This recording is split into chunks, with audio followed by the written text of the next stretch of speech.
Hello. How are y'all doing? My setup looks different today because I have a whole story to go with it. So this is a setup that I just threw together today. It's been a day. It's certainly been a day. I had originally planned to go to the grocery store to actually get myself a slice of cake, but that did not happen. I had just enough time to make myself a decaf coffee, and that was it. So, anyway, can you guys let me know what uh, the the quality is for you? Is the video okay? Is the audio okay? I'm looking at myself on my iPad and I seem to be fine. Uh, so um, yeah, my my computer decided to not work today. That's really basically the gist of everything that has gone down today.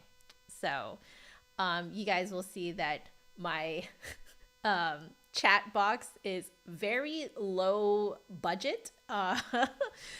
It is what it is. It's okay. So I'm here.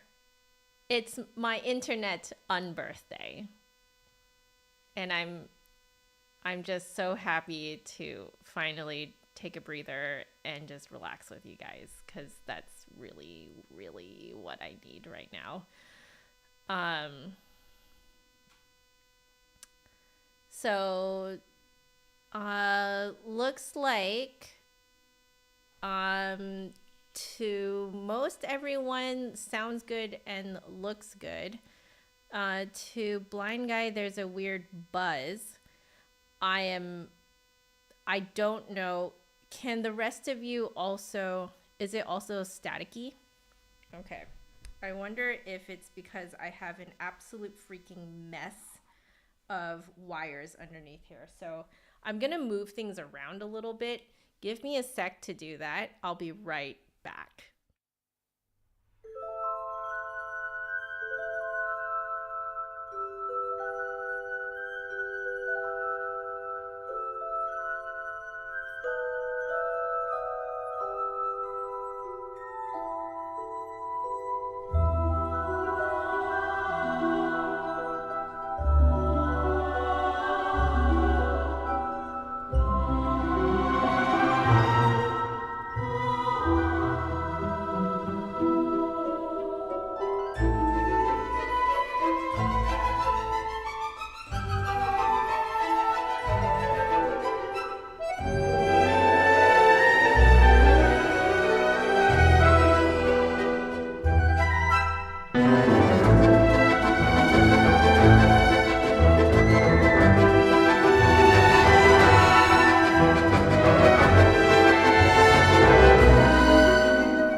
All right. I do not promise that that fixed it, but let me know. It's an absolute even bigger mess than it normally is, because um, I hooked up all of my normal, microphones and my brain is completely fried right now, and my camera is to my laptop. 8,000% better? Is that what it is? Is that what you mean? That it is 8,000% better? Let me know how it sounds to you guys. In fact, I can actually take a listen to myself over my iPad.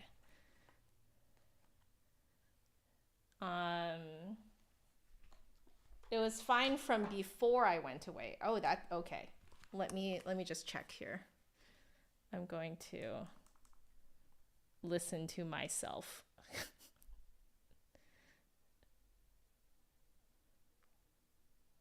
Okay. Yeah, I do sound pretty good. Okay, cool. Very good. Very good. Okay, sound check is finally done. Thank you all for your patience.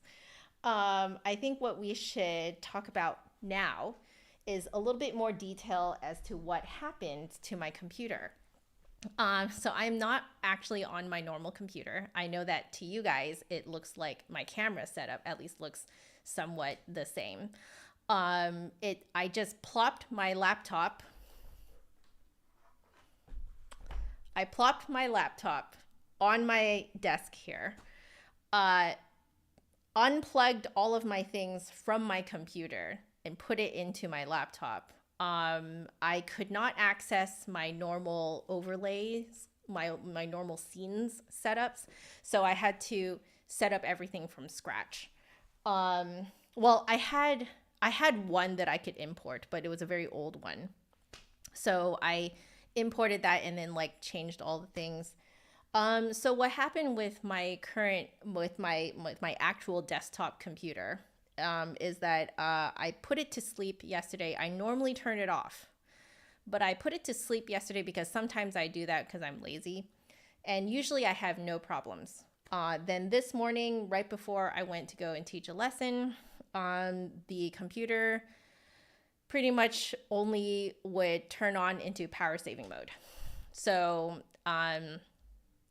every time I turned it on, it would only, the power thing would blink. So John from afar from work helped me troubleshoot, and it looks like the only solution right now is to take apart the entire computer and then put it all back together again. And that seems to be the most common solution to this exact problem that other people have also had with their PCs.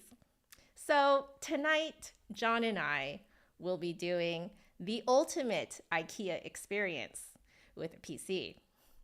So this was the very same computer that John built for me 9 years ago. And it has been such a trooper. So we were actually already starting to shop for new parts recently. So this is not a huge loss, even if it does not immediately work after tonight. So I'm definitely a little bit on edge about that. You know, I'm just going to be completely real with you guys. And I'm a little distracted because I am worried about it. I am also worried about our refrigerator because it's been clicking. We finally, after many calls, and already 2 technician visits, the parts that they needed to fix, what they think needs to be fixed, is finally going to happen tomorrow. So that is finally just like more settled, that is. Yeah, so it's definitely been a very frazzly type of day in which I have been trying to stay calm and rational and not completely freak out. Yes, that is where I am right now. So, yeah, I really needed just some time to spend with you guys to just chat and, you know, temporarily escape. Exactly. Some flute nerding will take the edge off. Exactly, Eric. Exactly. Um, so let's see. So the buzz is gone. Good. Excellent. There was a slight buzz and now it's gone. Okay, so what I did in case any of you guys are wondering, I unplugged my speakers. So I have speakers that were plugged in, and I noticed that with them plugged in, it was causing a little bit of interference, I think it is. I don't even know if I'm using the correct word for that. But yeah, just want to make sure that you guys have a good experience with this, even though this is a little bit of a borked stream. I'm also tied down to this height of this desk. There is so much going on here that I cannot actually stand up today. So if we play the flute today, we will be sitting down. Does that mean that I'm going to be slightly less supported? Yes, that is just the way it's going to be.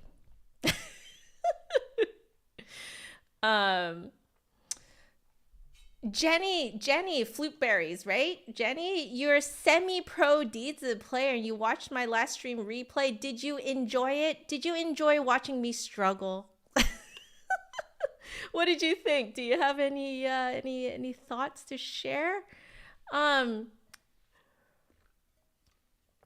Henry, I can tell that you are joking that my channel has been on YouTube for 31 years. That I mean, YouTube itself is not that old. Thomas, thank you so much for the happy birthday. Thank you for the happy birthdays, everyone. I really appreciate it. That's going to be the next topic. I will then talk about why we are celebrating my internet unbirthday today. So let's see. Yeah, how are things now? So let's see. Victor, I hope you don't mind. This is coffee. This is decaf coffee. Cheers. I know this is not something to hydrate with, but I do have my water with me. I was thinking I would get to the water after I finish my decaf. Oh, I forgot to wrinkle the demo before sticking it on. You're right. I did forget that, didn't it? That was probably why it was harder for me to actually get the wrinkles on there, right? Okay, but I did very well. Oh, thank you so much. Thank you. Okay. Coffee is the water of life. It's fine to hydrate with. Well, let's put it out there. Please, anyone who's reading that, please know it is joke, okay? Coffee is actually very dehydrating. But I do agree that it is the water of life.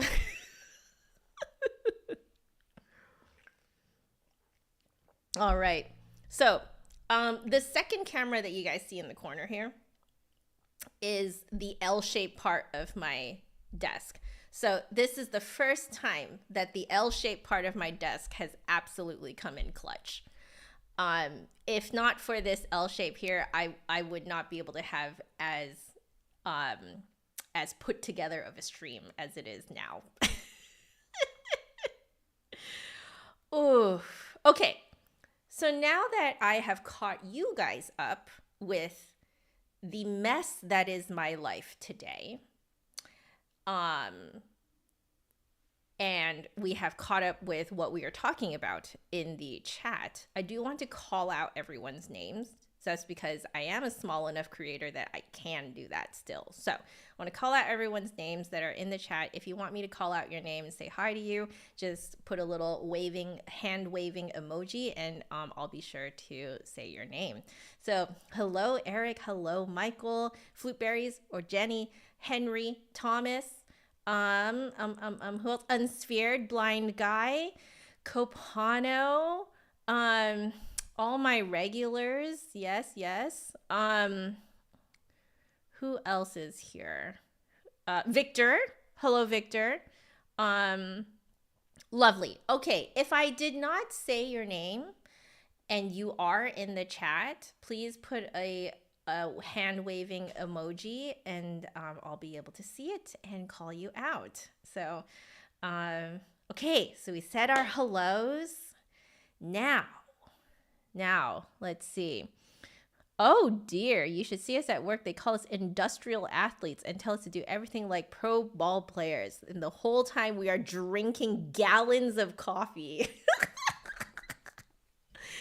Oh no. Oh gosh. That's where that dehydration is coming from, as I dehydrate myself right now.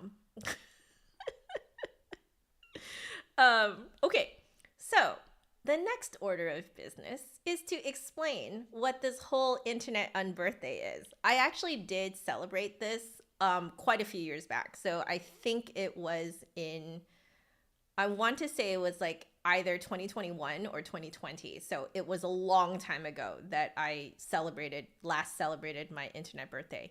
Now, what has happened between 2020 or 2021 and now is John's TSW, topical steroid withdrawal, which, by the way, if anyone's watching and has no idea what that is, I'm just going to type in !TSW, and hopefully my bot is alive. There it is. So you can go read about what topical steroid withdrawal is with the link my bot provided. So we have been dealing with that since 2021.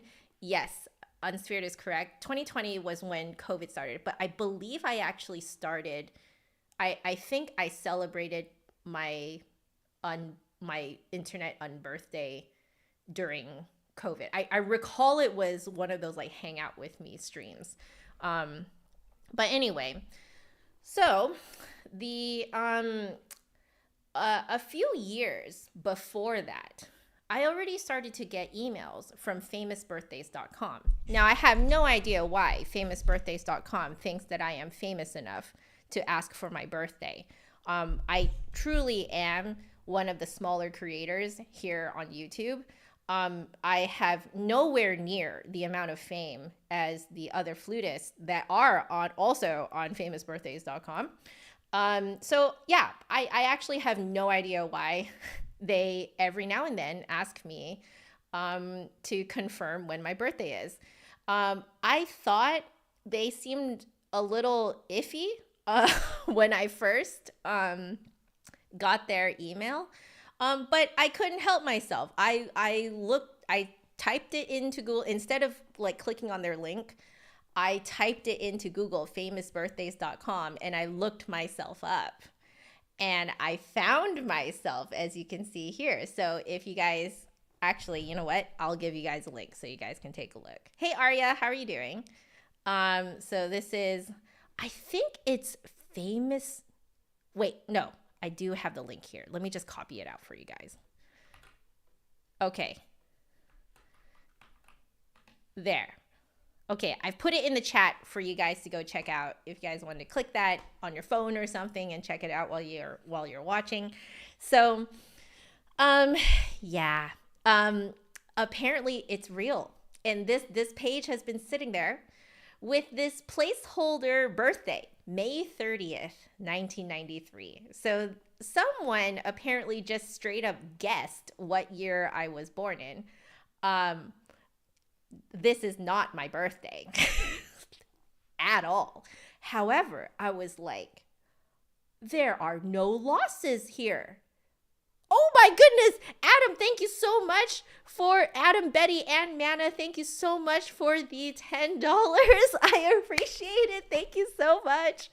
But yeah, so I felt like there were absolutely no losses to adopt this internet on birthday, because this means that y'all can celebrate a birthday with me.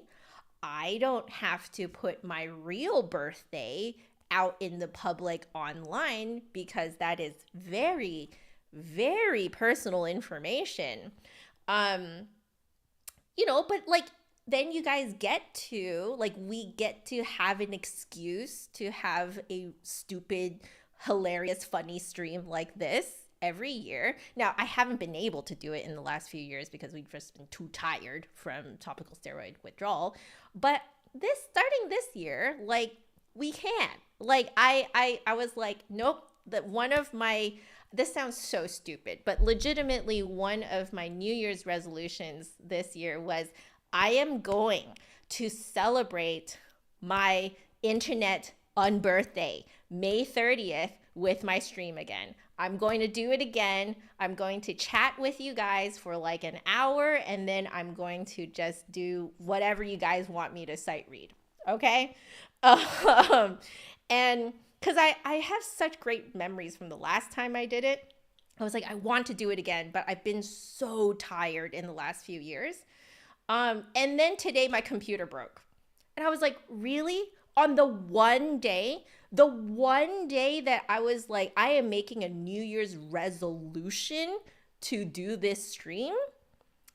And that, my friends, is why I ultimately decided not to cancel today's stream and instead hook up a bajillion things to my laptop. I did buy a gaming laptop back in, I think it was like September or October of last year of 2023. So this thing is like a tank, and it can absolutely stream and, you know, like play games and stuff like that. Well, obviously, because it's a gaming laptop. So, you know, we're in for a good time. Now, if you guys can hear a fan going in the background, that is absolutely the laptop. That's the laptop doing its thing. So, is that the deal here today? I'm going to sight read music of your choosing. Yes. So start thinking. Okay. Because I think I've made it so that you guys can't put links in the chat. So I wanted to do a compromise because I didn't want to, like, you know, open it up into like absolute chaos. So I was thinking that if you guys can write down the names of pieces, including the composer, if there's an opus number, whatever. Primarily, I think I will be, like, it's easiest for me to navigate 3 websites. So one is flutetunes.com. If you find a piece on there, just tell me what the name of the piece is and what the composer is, and I'll be able to find it. The other is IMSLP. Again, if you just give me the name of the composer and the name of the piece, I should be able to find it. And then the third site is musescore.com. So if you guys find something that's like on there for free for people to be able to read, you just need to give me, I think actually if you give me like, how does MuseScore work? I feel like when you copy the PDF of something, so let's look up something random. So if I go like this, yeah. So you'll need to give me the user number and the score number. It's in the URL. So you just copy out the user number. User, give me the number. Scores, give me the number, and then I should be able to find it like that. Yeah, it's always user / a bunch of numbers and then scores / a bunch of numbers. So give me the user number and the score number, and I should be able to find it on on MuseScore. So those are the 3 sites that I am comfortable looking at. I used to just open it up to like whatever people wanted to send me, but I think for now I want to limit it to those 3 sites. So can you request that I sight read a song in reverse? You know, it's my internet unbirthday. I'll do it. I will do it. I'm going to say no on the bass flute simply because I have way less room to work with than I normally do. So normally I have this whole space in front of me to put my flute, and then I have another space on this side right here, my second area, There's this area usually doesn't actually have my flute on it, so I usually would have room to take out my bass flute and stuff like that. I we'll need to take a rain check on that. Okay, Michael, we'll need to take a rain check on that. I am so sorry about that. We have to only do it on the flute today because it is like a tornado went in through here. Okay, I know that it doesn't look like it to you guys, but literally just underneath the camera and underneath the desk, it's like, let's just say that rat's nest is a very, very descriptive imagery for it. Okay, so all right, I'm so sorry, Michael. Thank you for understanding. So unsphere, let's see, another, okay, wonderful. Put suggestions in Discord. That's a good idea because then you guys can give me links. Yeah. That sounds good. Well, for now, guys, don't give me requests. I'll ask for requests when we get there. For now, let's just chat. But yeah.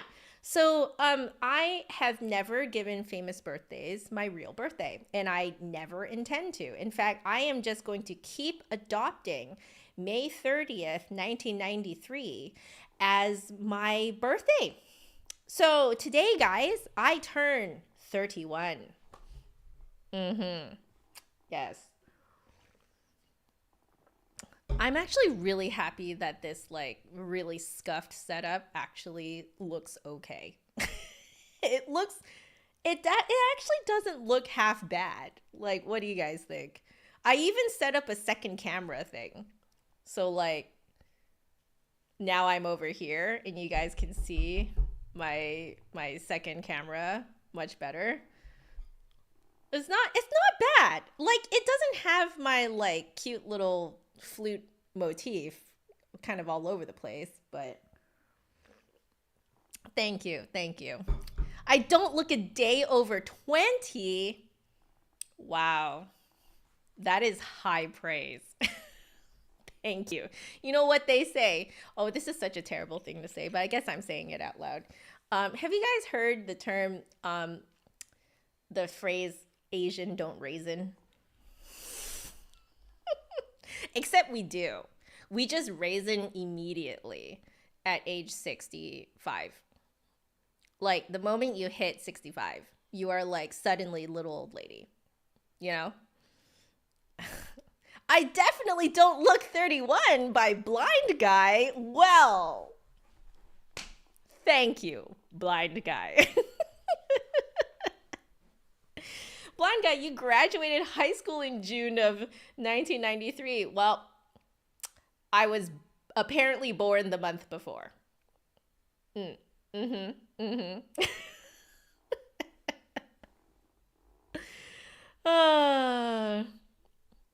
It's okay, Blind Guy. We have quite the range of ages in here. Because, like, you know, I do say in my chat rules to not give your exact age, but like, you know, like, you can tell from like what people are talking about from their, like, you know, like whenever I ask you guys how you guys are doing, it's like, it's really fun to see that we have quite the age range in here. Yeah, see, Henry is 293 years old, you know, quite the range. So, Blind Guy, I think by comparison, you are very young, very, very young.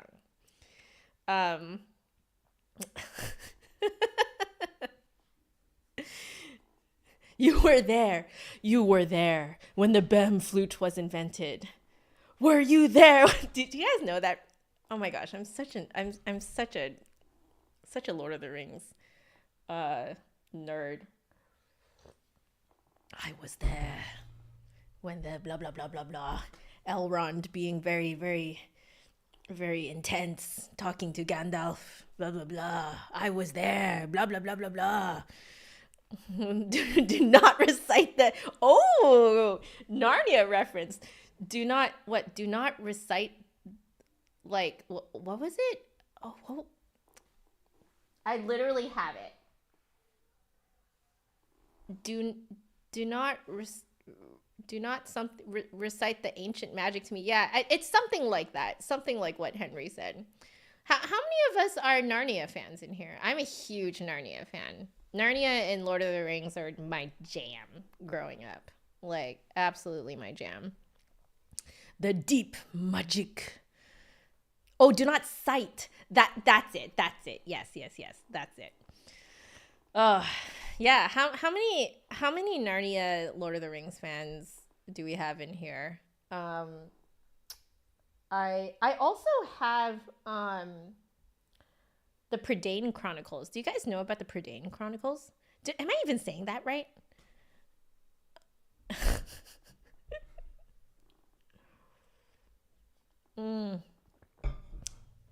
Oh man. But yeah.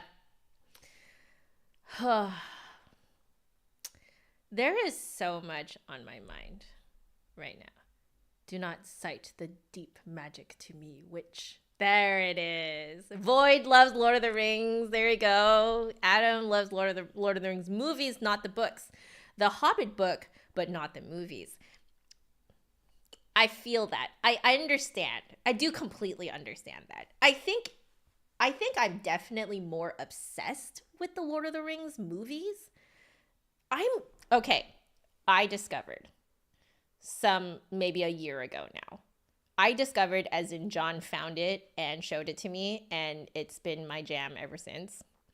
There is an amazing subreddit. Yes, I am a dirty, dirty Redditor, okay? I lurk on Reddit, and that's basically all I do. But there is a glorious subreddit called LOTR memes, and it is a joy. I feel like these are my people, you know? You know how, like, every time you get to that scene where Aragorn kicks the helmet, like, I am actually legitimately that person who goes, did you know that Viggo Mortensen broke his toe? That's me. I am that person. You know, like, if you guys are also on Reddit and you guys see that one person that's always like, oh, but did you know that Viggo Mortensen broke his toe when he kicked the helmet? I am one of those people who basically memorized the behind the scenes. We had the extended editions. In fact, I might actually have them.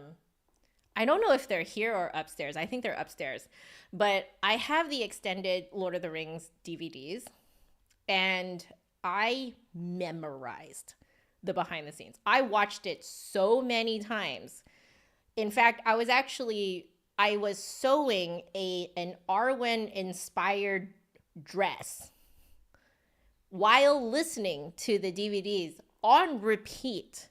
And I listened to these same DVDs for 60 hours in a single week when I was 16. That is the Lord of the Rings nerd you are looking at. That's me. Valmir, hello, welcome. All the way from Brazil, fantastic. Deanna, you saw all of the new Lord of the Rings at an IMAX theater? Oh my goodness. Adam, you were also about to say he broke his toe. You're that person too. Oh my goodness. Who's the real protagonist of the films? I mean, in my opinion, there are many. Deanna, thank you for the happy fake internet birthday. I appreciate it. Thank you so much. You made the elf jewelry. Oh my gosh, it's so pretty. You guys, I was lurking on, I think the website was called like Alley Cat Scratch or something like that. Do y'all know this website? It was a cosplay website dedicated to the study of Lord of the Rings costumes. Um, and like these people would go to like shows that had the actual costumes on display, take lots of photos, and like upload them with like a full detailed like analysis of like the different like, is it brocade, is like, what is it, silk, or is it velvet, or like, and like they analyzed the patterns that were like on the fabric, and like it was crazy. It was absolutely crazy. Like there was like a detailed analysis of like Eowyn's belt, and yeah, I was all over those pages. I like, that was what I would do on my free time as a teenager. I would be looking at these like cosplay websites for Lord of the Rings. It's just stunning stuff. Like I never actually ended up making like a very accurate dress myself. It's always been a dream of mine to make the green dress, that velvet dress. That Eowyn, that like, it's one of the first dresses that you meet Eowyn in. Eowyn is like my girl. I freaking love Eowyn. Like I don't know. I think I like, there's a lot that I relate to with her. Cause I'm not really a girl's girl, like, or maybe that's not the right term. I'm not a girly girl. And like if I had it my way, like I absolutely would learn how to like sword fight, fence, archery, all those things. Like I would love to. But I never really got around to it. Like I would love to get into martial arts and stuff like that, but I haven't. I didn't get into it, partially because my dad used to be a kung fu master when he was really young. And he just, this is legitimately the sweetest reason. He didn't want to be the reason that I get hurt. So he did not, I think he didn't dare to teach me kung fu. So like that kind of, for me, sort of ruled out any sort of martial arts or any sort of like, sword fighting, fencing, whatever. But I've always been into it, and just seeing Eowyn just kick butt in her beautiful dresses too. Like her battle dress, her battle gear is amazing too. So yeah. Check out Holy Clothing. Oh. Yeah. Really, Megan? Eowyn's character arc was based on a beef that Tolkien had with Shakespeare's Macbeth. Really? Oh, hey Jorge, how are you? Welcome to my internet unbirthday. As you can see here, I've left this up for you guys to see in case you're curious about, whether or not this is truly my birthday, in which I can confirm this is not, but it is my internet unbirthday because Famous Birthdays has decreed so. I am no man. Oh, that part was just so good. And like, I think one of my favorite parts about the extended edition is just there's a lot more character development for Eowyn, and also there's more character development and more kind of character exploration and relationship exploration with Faramir. And I've always loved Faramir. I always thought, in my opinion, I was like, Faramir by far is, to me, the absolute sweetest guy in pretty much the whole of the cast. Like the characters, that is. He's really sweet. he is very sensitive. Are you guys seeing a pattern here? He's sweet, he's sensitive, he's very gentle, but he's also like, he has really deep conviction. He is very strong. Like, he's, I think, one, if not the only one of the, because Aragorn also resisted the ring, but Faramir was the other man who, at least in the movies, I do like that they added that part that had him actually resisting the ring. So that strength of character, that conviction, but combined with being really sensitive and gentlemanly and sweet, I was just like, oh, so in love with that. Like that is my dream man.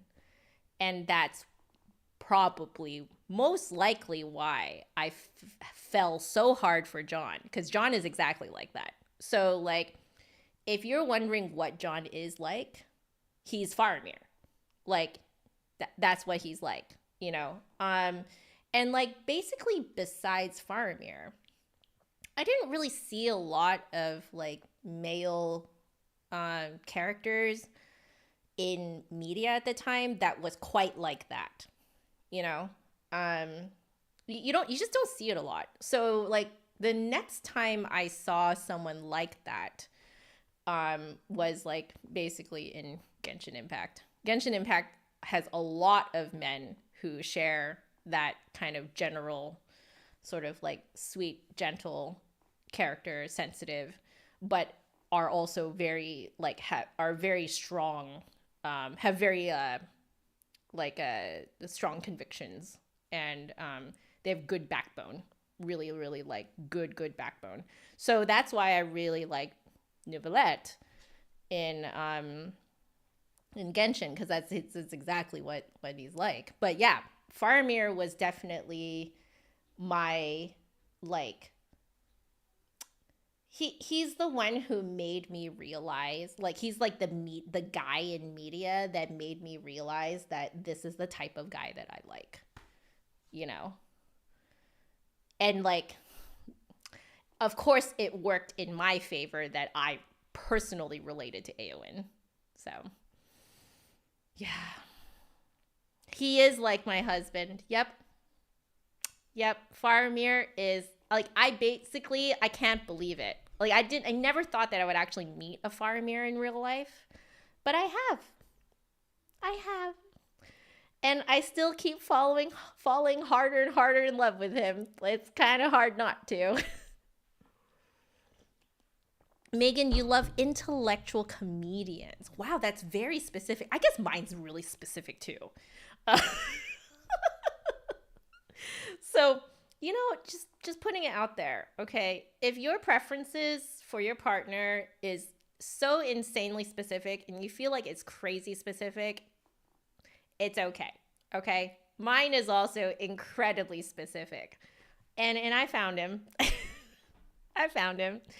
So Jorge's asking, do you like Studio Ghibli movies? Oh, I do. I love Studio Ghibli. Yes, their soundtracks are beautiful. So I think it was after I met John, we happened across, I think it was like a sale on a DVD collection, or maybe it's Blu-ray. It might be Blu-ray collection of Studio Ghibli movies. When we went to Japan in 2018, we also visited the Ghibli Museum, and it was amazing. It was really, really cute. Everything was super cute. But I think what was really interesting about that museum was it showed kind of the art process, and because, man, the art is amazing. Of course, the music is amazing, but yeah.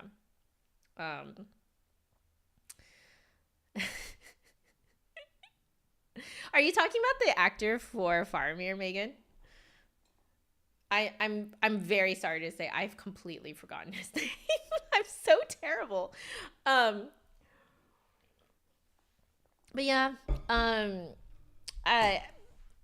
going back to Faramir, I do feel like the way they portrayed him in the extended movies was, to me, very accurate to the type of personality that he portrays in the books. So, because I do understand that there are some things that can happen in books that just does not really translate well on screen. And there are also things that can happen on screen that would not translate well written. So, like, for me, I was like, I appreciated the kind of like artistic approach to portraying Faramir's personality on screen. And like, so I understand, I would say, kind of the artistic justification between the whole Osgiliath sequence, which I think did not happen in the books. But that was a great way to show his strength of character. That I don't think is shown as directly in the books. So, but on screen, you really need that, like, that comparison, that contrast, especially because I think you see that part happen. It was, is it in the, I forget if it's Two Towers or Return of the King, but, like, essentially because like immediately what the audience will do is compare his older Boromir's response to the ring to Faramir's response to the ring, right? Like, so I feel like artistically it's very justified to have that juxtaposition, so that the viewer can like really see and be impacted by the difference between their reactions to the ring. Wow, I am going very far down this Lord of the Rings path. You guys can see, yeah, I'm a little in too deep. But yeah. Speaking of Studio Ghibli, I first watched Howl's Moving Castle. And like I heard of Howl's Moving Castle through Studio Ghibli. Watched it. It was beautiful and cute and confusing, and I had no idea what was going on. I continued to be confused, and I didn't look into it any further, so I had no idea that Howl's Moving Castle is a book. Then I met John, and then John asked me if I had ever actually read Howl's Moving Castle. I didn't, so he bought me not only the book, but the rest of the trilogy, because it is apparently part of a trilogy. And it is amazing. You guys, if you guys like stuff in the vein of Narnia, Howl's Moving Castle is great. And it's way darker in the book than it is in the Studio Ghibli movie. So if you like, things get a little bit messed up. But it's all done very tastefully, and like I think it's done really well.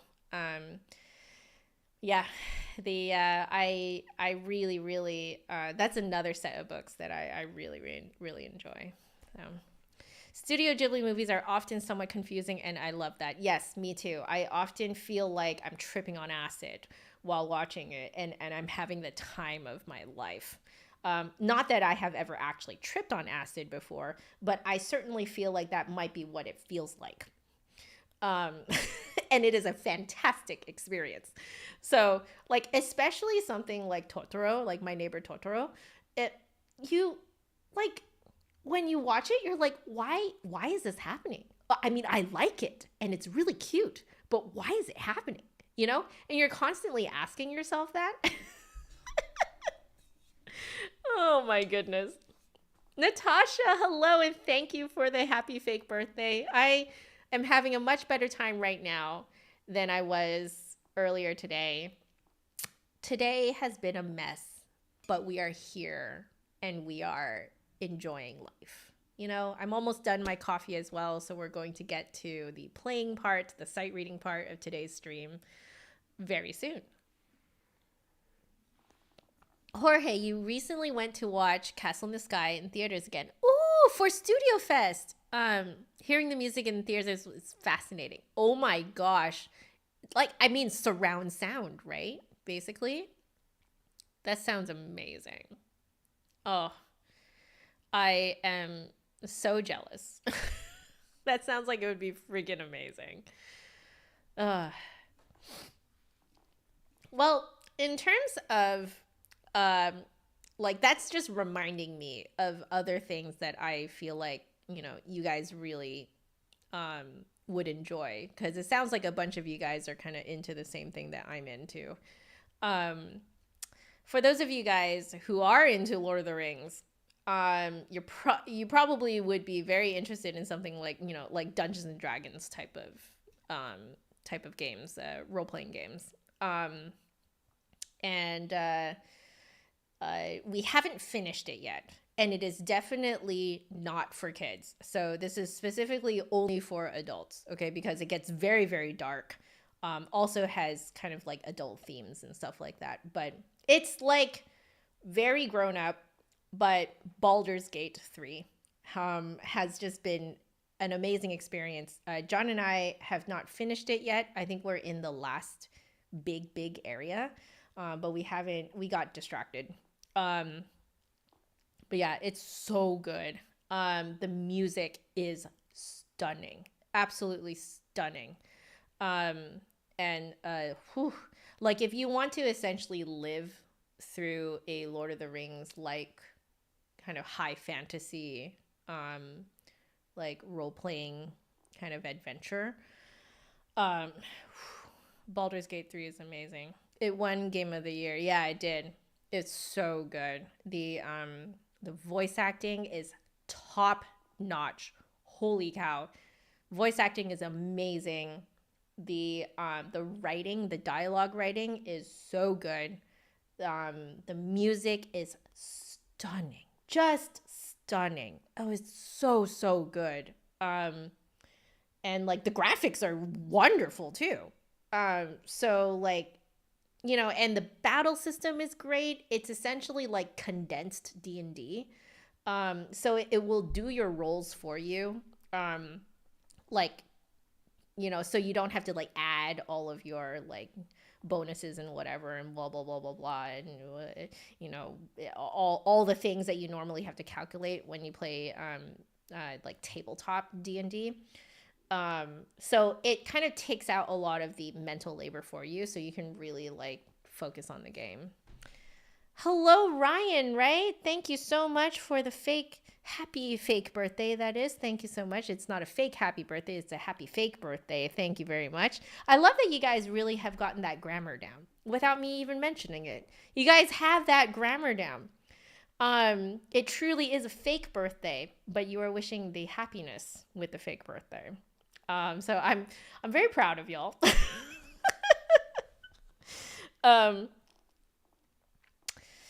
Let's see. Unsphered, you want to play Baldur's Gate, I'm guessing, but you're ruined on games after the disaster that was Tears of the Kingdom. Disaster? Oh no! A lot of people really like Tears of the Kingdom. When I started playing Breath of the Wild, I was not as good of a gamer as I am now. So I'm actually kind of curious to go back to Breath of the Wild and see if I can play it better. I'm very curious if I had like, because I actually think I have better hand-eye coordination now when it comes to games. So yeah, you're bad at video games too. Yeah, I am. I am. I like playing them, but I'm bad at them. The latest game that I just played, and let's have this be the last thing we talk about before we get into sight reading. The last game that I just played, because another type of game that I really like to play is puzzle games that have a story that is like usually messed up in some way, but a story kind of woven through it. So we played Tunic. Don't know how many of you guys have heard of Tunic. Tunic was amazing. A wonderful, wonderful game. Very immersive. And like it's really cute on top of it. But it also is very dark. And the puzzles are next level. But the last game that I just played is called Chance of Sonar. It just came out. I think it just came out on like it's a few years old, but like or 1 year old. I can't remember. But it did come out on Game Pass. John and I have Game Pass on Xbox, and it's a game where you wake up and you're in a place where you don't understand the language and everything is in glyphs and you just slowly figure out the language. So the game does confirm certain words that you learn. But like you essentially go through the game learning glyphs, learning to read this language and figuring out puzzles and stuff like that. And that is what we spent Memorial Day weekend doing, both of us. So like we would take turns playing, and if John was playing, I wasn't looking at the screen so I wouldn't spoil myself. But yeah, like there was one part though that involved math. And guys, I had so much trouble with it. My mind just could not wrap around the math concept. And it was not even hard math, okay? It was addition. And for some reason, with the way that it was presented, my brain just could not wrap around it. And so John, being the lovely, sensitive gentleman that he is, he slowly guided me through it until I understood it. So patient. Holy crap, he's so patient. Because at the end of it, when I finally got it, I'm like, wow, I am so dumb. But there were things that I got faster than he did.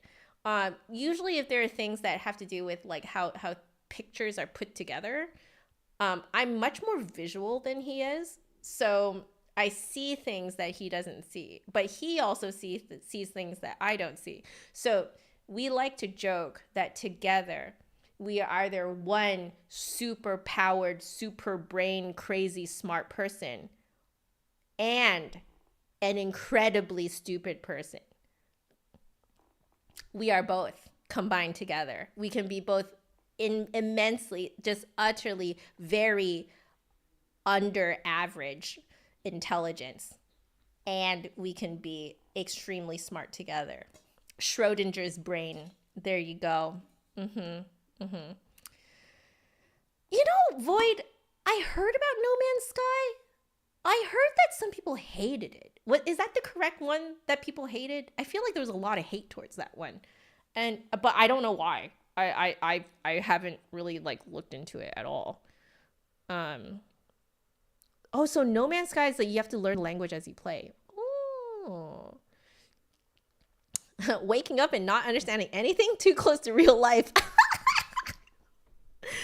Oh, but it's a great story. Chance of Sonar. If you guys have any, if you guys want to play it doesn't take that long. I 100%ed it, and I took a long time, and it only took me 13 hours.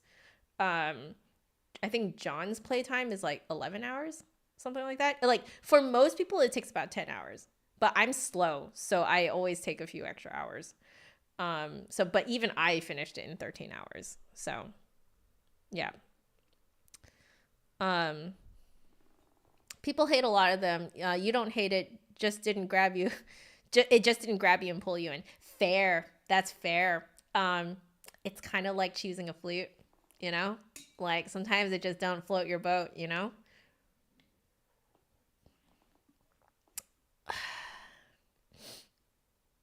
16 quintillion planets that were nearly carbon copies of each other. Was that what was happening in No Man's Sky? Was that people couldn't figure out what the heck they were doing because it all looked the same or felt the same? Interesting. Huh. Well, I have gotten to the last sip of my coffee, and I can see that I've been talking for about an hour. So this is perfect. I think it's time to get our requests in. I think what I want to do is start with 10. Let's start with 10 requests. So bring them in now. It's first come, first serve. I'm going to take the first 10 requests, and then we will go through those 10 and we'll see what time it is, and then see if I can take like 5 more or something like that. Okay. So, let's do it in the chat though, because I'm thinking about the people who are watching this, and I would love for them to see the requests in the chat as they're watching this as an archived stream. So, all right, guys, give it to me. You have 3 options. You have flutetunes.com, IMSLP, and MuseScore. So just give me something to like, tell me which website to look it up on. Give me the composer and the name of the piece, and then I'll be able to look it up. All right. Don't forget to play Happy Birthday to Myself. Okay. So let's see. The whole point of the game, No Man's Sky, I guess, is to navigate from the edge of the universe to the center, and it takes exactly as long to travel a set distance as it would in real life. Oh wow. So all the planets looking the same got really boring really fast. I get it. Yeah, I totally get it. If a game is not paced well, it can really just put you off, you know? Like I think it's an interesting concept to model it after how long it would take in real life to do it. But the thing is, your concept of time in a game is very different from your concept of time in real life, right? So I think that's why games very frequently make time go really fast, because that more so approximates kind of like how you feel, your perception of time, that is, in the game. Ryan, hello, welcome back. Okay, we have our first request has come in, which is the Ravel. Oh, Daphnis and Chloe's suite number 2, flute 2 part, even just the first page. Okay, I'm assuming I need to look on IMSLP. Okay, sounds good. We have, can we, it's on IMSLP. Okay, I'm gonna look for that one. We have 9 more slots for people to fill in.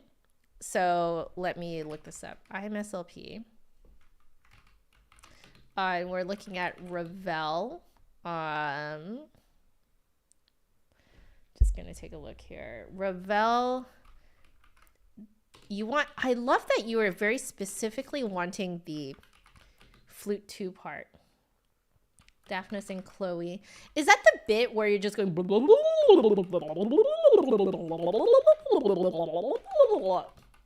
Did I do a good impression? Okay, we found it. Excellent. So we are looking for flute 2. Yep, I'm right. Oh, you want me to play this? Fine. Okay, fine. We're doing it. So you want the first page. I will give you the first page.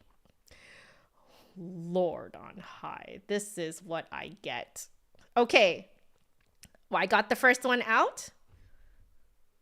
Dawn Winery. Yes. I know that one. Let me find it. So Dawn Winery on flute.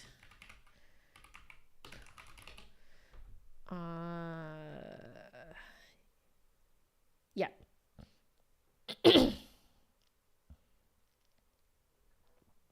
Okay. Yep. I got it. We're good. I think what I may need to do, actually, I'm going to, actually, no. I think what I'll do is, oh my goodness. this mess underneath here. All right, we need to use my Bluetooth pedal here. Okay, give me a sec to get this connected. Bluetooth. So we have here, I guess, add device, foot switch. Let's see, add device, Bluetooth. There it is, my music pedal. Okay, we got it. So now, technically speaking, I should be able to move it down. Okay, we got it. So that's our second one. Let's see what's our third one. Yeah, I don't need the link. I got it. So yeah, so exactly. I'm taking requests from that you can find on IMSLP, Flute Tunes, and MuseScore. Okay, Flute Tunes. Which, by the way, Platypus, hello and welcome to the stream. I hope you're having a wonderful day today. Okay, wonderful. We have our third. Yeah, we have our third request. So this is Flute Tunes.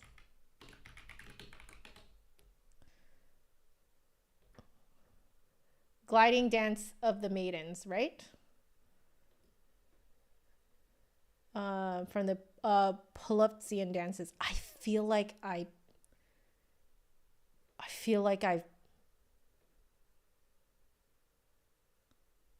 have I played this? I don't know. I don't know if I played this. But okay, perfect. We got it. So we have 3. Can we get a fourth one? Any Tchaikovsky of my choosing. Okay, that's our fourth one. I'm going to look at Flute Tunes and see what Tchaikovsky they have. Tchaikovsky.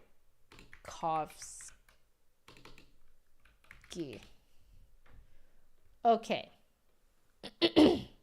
What do they have? There's always Nutcracker.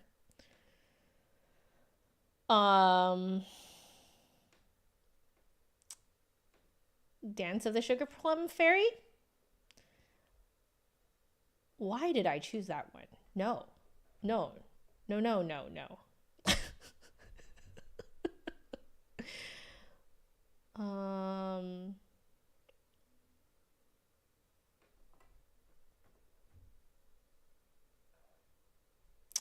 What do I want to do?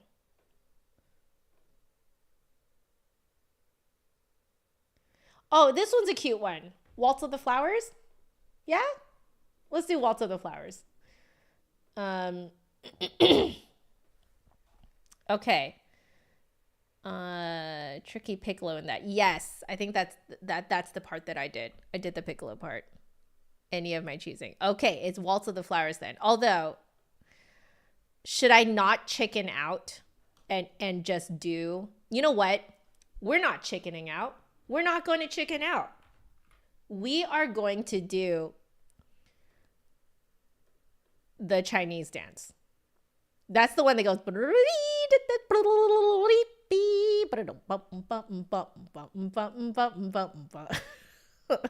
Okay, we're not chickening out. Okay, we're gonna do this. Okay, so currently we have 1, 2, 3, 4.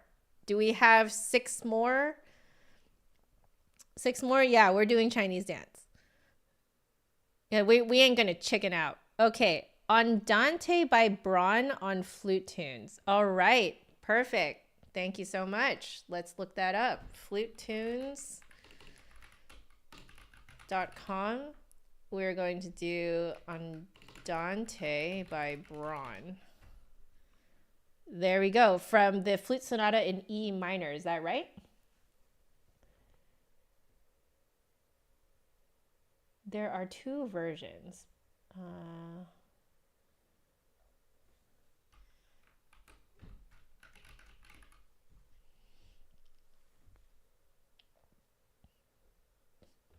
I do not know. Let me just check between the two to see if they're actually the same. Oh, they're not the same. Does the one that you're looking for, does it say Opus 7 number 2? If it doesn't say it, then it's the other one. Let me know. Do version 1. So version 1 is the one that does not say Opus 7 number 2. Am I correct? Yes? It does not say it. Perfect. Okay, let me cancel the other one then. Okay, great. So we have now 5, right? 1, 2, 3, 4, 5. Yeah, 1, 2, 3, 4, 5. Perfect. The Great Train Race is not on any of these 3 websites. So, sorry, it does not fit the bill. Herman Beef Tank, his new piece. I have not. I'm not going to sight read it though, because it's not on these 3 sites. You know, got to keep things fair for everyone. Doppler Opus 25. Okay, you got it. Flute 2. I love that you guys are asking for Flute 2. You guys are hilarious. Okay, so that's, I believe, on IMSLP. So IMSLP. There it is. So you are looking specifically for, let me see, the Pianimato. Okay, got it. So let's look at this one. Pianimato.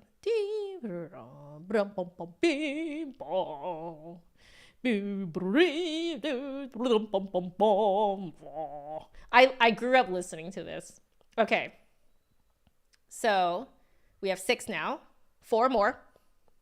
4 more. No, I haven't heard it yet. But thank you for clarifying that you weren't asking me to sight read it. I haven't heard it. So thank you for letting me know. Herman Beefsteak writes very well for the flute, like extremely well. Okay, any more? We have 4 more spots if anyone wants to fill. Don't be shy, just put it in. 1, 2, 3, 4, 5, 6. Yeah, we have 4 more spots. 4 more spots, guys. 4 more spots. All right, we're done the coffee. It is done. It is gone. There's no more. So I'm going to put that over here. We are rinsing out here. Any more? Guys, 4 more spots. 4 more spots.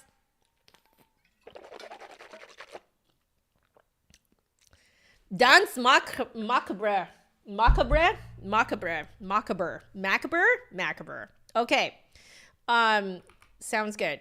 I wonder if Flute Tunes has one that they've arranged for just the flute. So I'm going to look that up really quickly first, because then it'll work a little bit better to play it for you guys.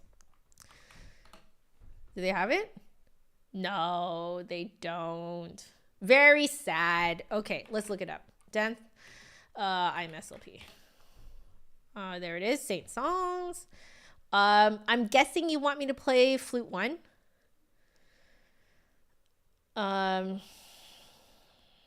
Let's see. So that is, okay, so flute's here. There we go. Any spot in particular that you want me to play? Kind of like what what Henry was saying with just the first page. Player's choice. All right, sounds good. Thank you. I think I'll just, I think I might actually need to listen to it just to get a hang of like how fast we're going, because I haven't actually performed this before. So I'll look it up when I get to it, just kind of like listening to a little bit of it, and then I'll sight read it. Okay. Something Zelda. I pick my favorite tune. Okay, let's go to MuseScore. I think MuseScore has like a really nice medley. So MuseScore. I'm gonna look up, I think, Zelda medley flute and see what comes up. Has someone written Legend of Zelda medley for solo flute? Perfect. Perfect. Oh, this is great. In fact, I think I even actually like read this before. Does that count as sight reading then? Let me look up another one. There is no other one. We're just going to do that one. Okay.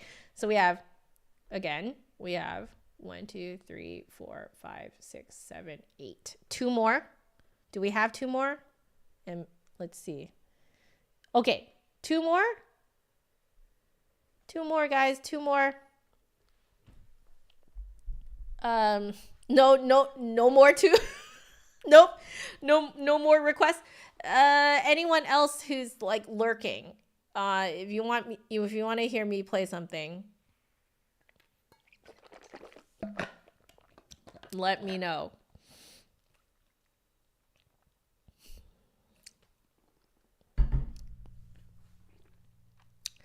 Any takers? 2 more. 2 more. Anyone who's already requested something, because now there's been a pause. So jump back in with another request. Anyone who's already requested something.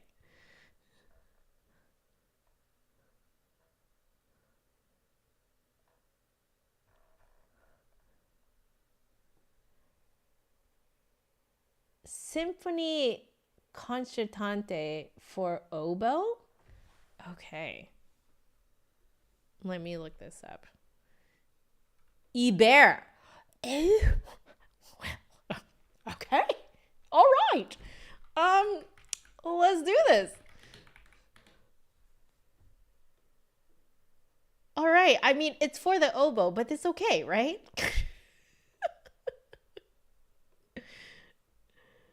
Okay.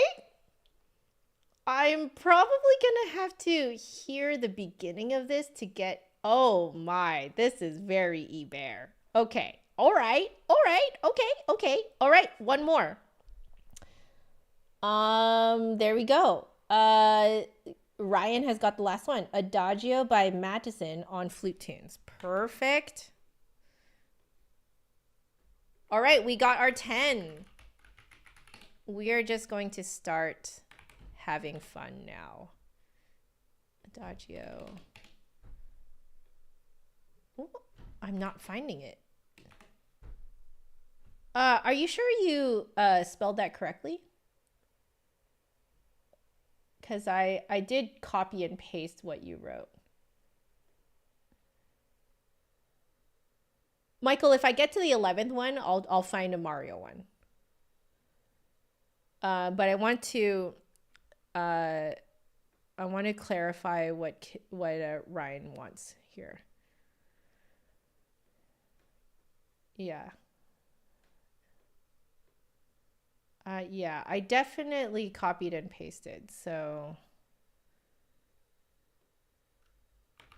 I mean, if I look up Adagio, it's going to be a whole bunch of them. I can look up under M, though, and see if I can find what you're looking for.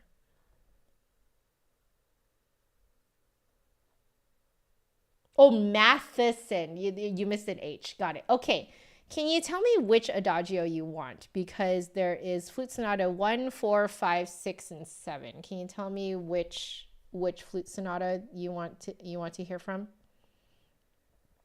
Yeah, Matheson. There we go. 4. Got it. Okay, let's do that one. Perfect. Okay, we have our 10. Sonata for 3 flutes. Is that correct?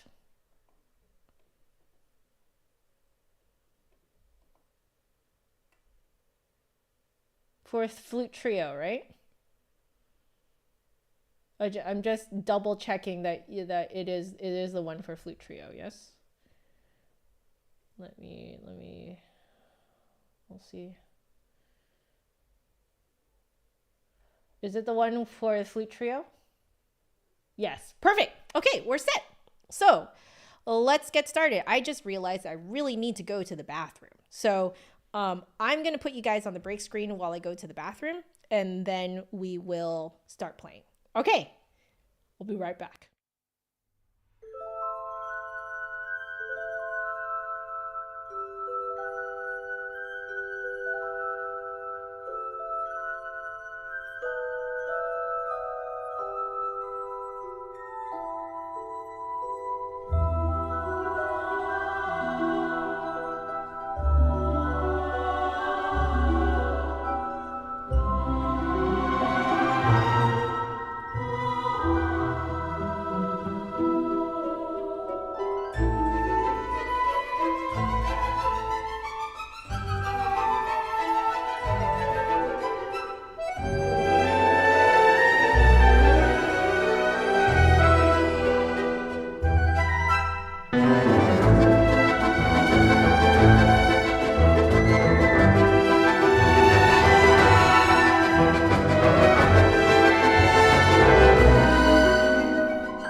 Hello, I am back. Oh, I need to close the door. Okay. Do you guys like the music? I've actually been wanting to update it to that for a while. That is literally just called Fontaine. So it is the music of the French area of Genshin Impact. So, okay. Ooh, you got a new flute thumb rest. Wonderful. Yes, I'm also curious which one you got. Okay. I am going to play through these 10 things. And let's see how fast I get through. If I get through them all, I will find that Mario medley for you, Michael. Okay? Let's... Oh, man. Daphnis and Chloe. Okay. It's fine. I'm fine. I'm fine.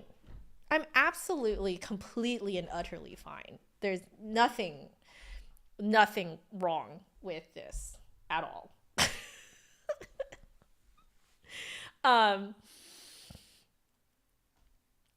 Did you guys want to see the music?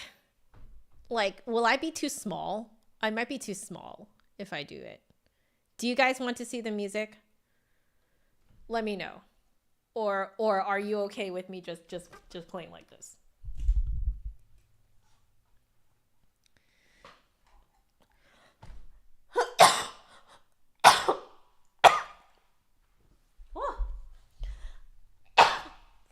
Excuse me, guys. You'd love to see these. Okay. I could put it there. It's going to be a little small. So I was thinking, let me know if you guys are okay with this. I can do this.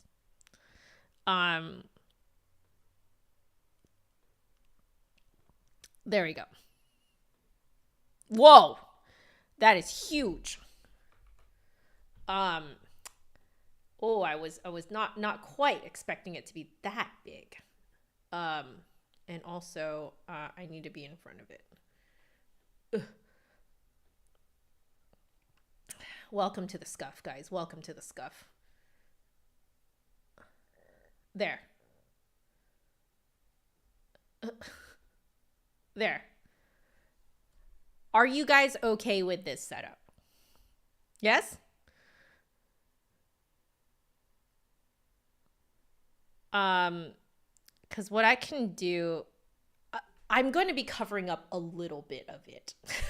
I hope you guys are okay with that. I mean, are you okay? You're okay. Happy birthday. Thank you very much, Chris. I appreciate it. This is good? Okay. All right. We'll do this then. Okay, let's do it. So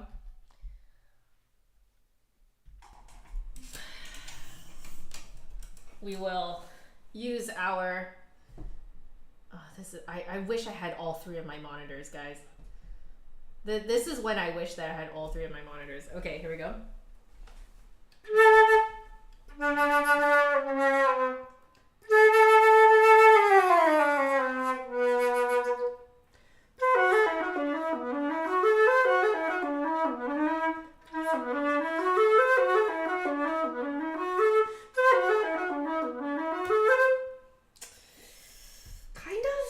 Kind of. We keep going.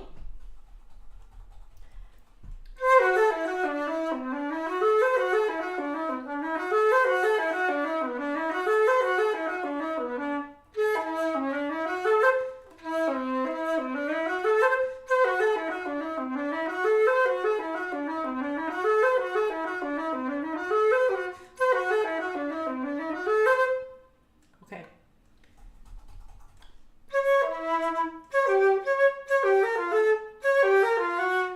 Nope.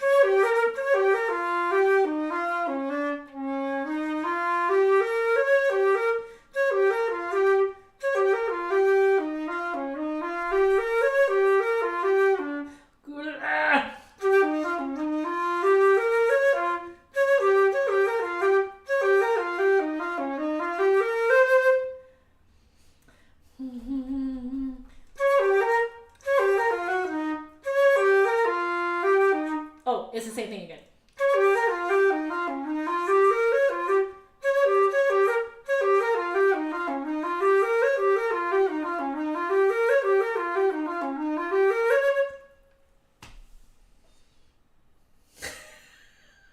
That's what you wanted to hear, right?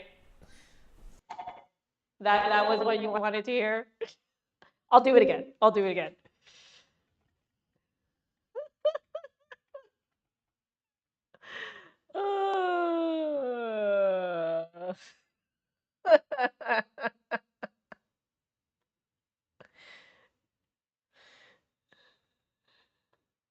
Are you guys okay with this mic? Does it sound weird? This is my lapel mic. I tried, guys. I did so many tests. Yeah, my voice sounds weird with this mic. No problem, guys. We tried it. We have made the decision that it sounds weird. So we're going to go with this. I'm just going to leave this here then, and then I'll just switch back and forth between these two. Okay, so let me tell you the truth behind me sight reading this. This isn't a true sight read. Back when I was in school, we actually had a studio masterclass where we got together to read exactly this page. So I have some memory of it coming back to me. The other thing that I am doing right now as well is I have plugged my ring finger key. I did it recently. I think I did it last week because I have just given up struggling. My ring finger is way too thin to keep it covered, and my fingers are way too small. So I have small hands. It was causing a lot of extra tension that did not need to be there. So actually what you just heard me do is way better than what I used to be able to do. So yes, it was, you're saying traumatic, and yeah, it was. It was quite traumatic. But we'll do it again. All right. I will say that I definitely am playing it much better with the right ring finger plugged. It is so much better. The other thing that I'm also doing is I am cheating the low E's. So technically speaking, the low E's, they sound weird if you don't put the pinky down for it on your D sharp key. And however, it is going fast enough that most people won't hear it. And also, I'm just making sure to give a really rich tone color down there to hide the fact that it is without the pinky, so that it also helps there. So I'm just being completely real with you guys. That's actually what I'm doing. There is some cheatery going on in here, but it is, I will hazard a guess to say that most flutists do this. Okay. So yeah, at this tempo and at pianissimo, no one can tell. Exactly, Henry, exactly. So, okay, let's do it one more time. I don't promise it to be any better than what it was, but just for myself, I would like to do it again. Here we go. Let me just make sure that that is the correct microphone, because I cannot tell. Yes, it is. Okay.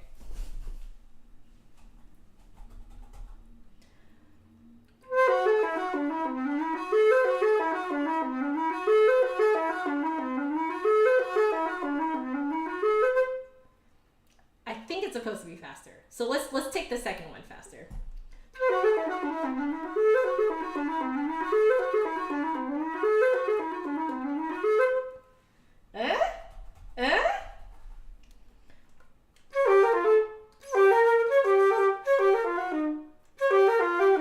No, we gotta take this slow.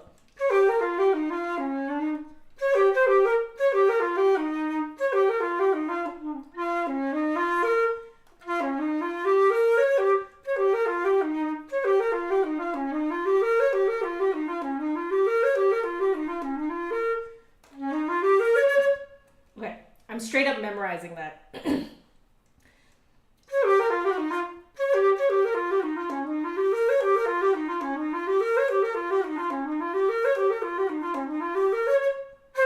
Okay, the last one is. Is it B natural there? It is.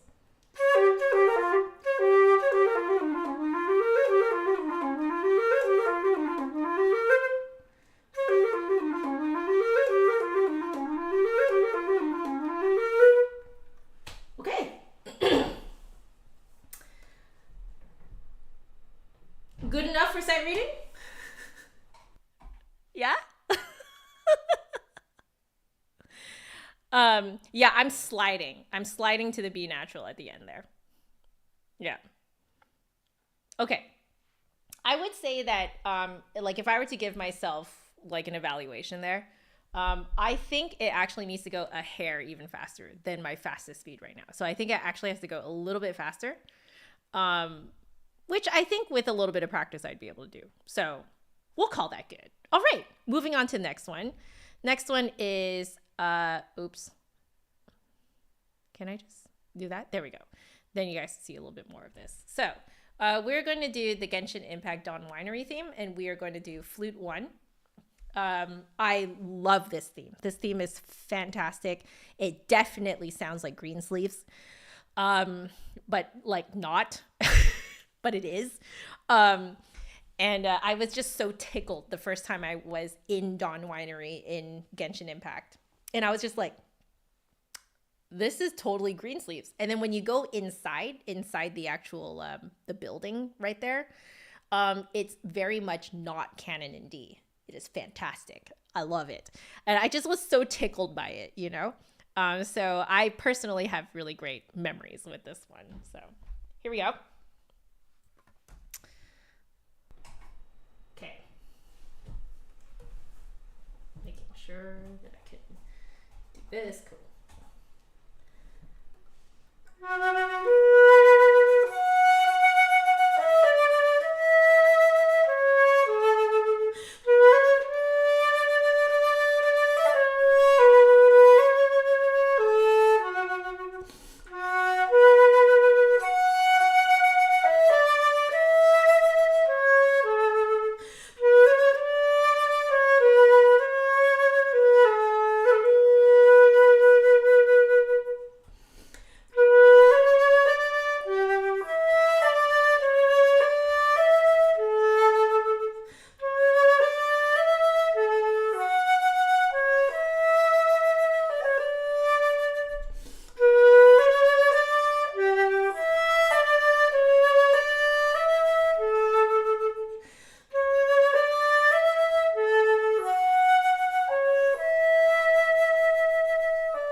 That was a pretty one.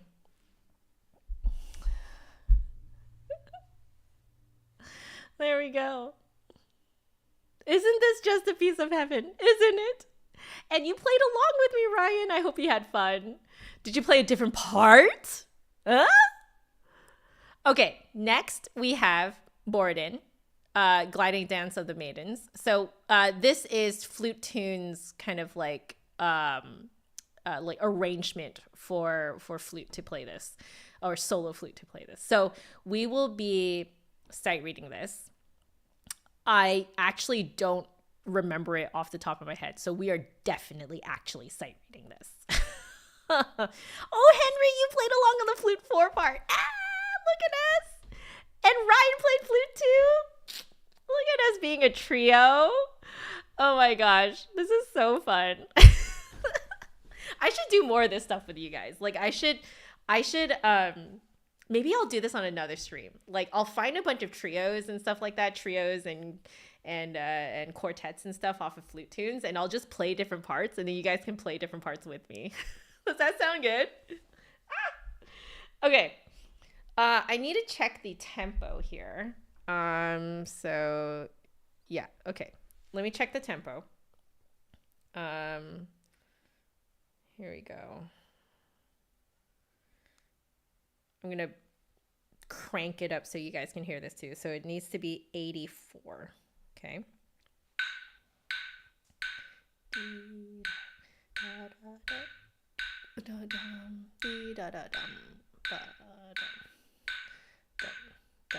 Okay. Okay. Hopefully it stays around this tempo. We'll see. Okay. All right. Let's see what I make of this. I'm going to switch to my other microphone. Oh.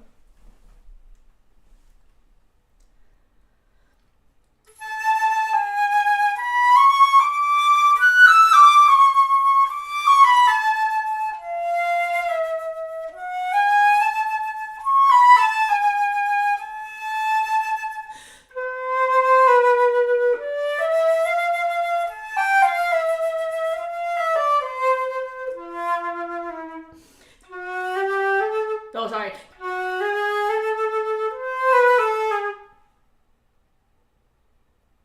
We're doing this again, guys. Did I miss all my C sharps? Y'all are probably saying that in the chat right now. I'm sorry, I can't see the chat right now.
not been playing my G sharps.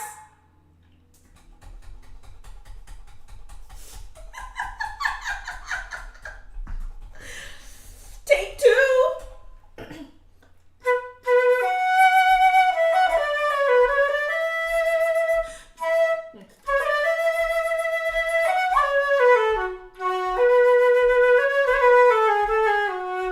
I have.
All right, I borked that a little bit at the end there. But I hope you liked it. Polypsian Dances from Prince Igor was unfinished at the time of Borden's passing. Oh, thank you, Henry, for educating us. So, according to Wikipedia, Rimsky-Korsakov and Glazunov, 2 other Russian composers, made a full version after Borden's death. Oh, you're welcome, Platypus. You're very welcome. I'm so sorry I borked it at the end, and I thought I wasn't playing my G sharps when I was. But there you go. What is this again? Let me scroll up for you. Gliding Dance of the Maidens from Prince Igor. There you go. All right. Thank you so much, Platypus, for the suggestion. We move on. Sight reading is not perfect, so we're just going to keep moving on. Okay, this one was Player's Choice of Tchaikovsky. So we are doing Chinese Dance from the Nutcracker Suite. I was shying away from this at first because I was like, man, I'm just not really feeling like doing something technical. But you know what? We ain't going to shy away on my internet on birthday, okay? We're going to do this. 1,002, 1,000.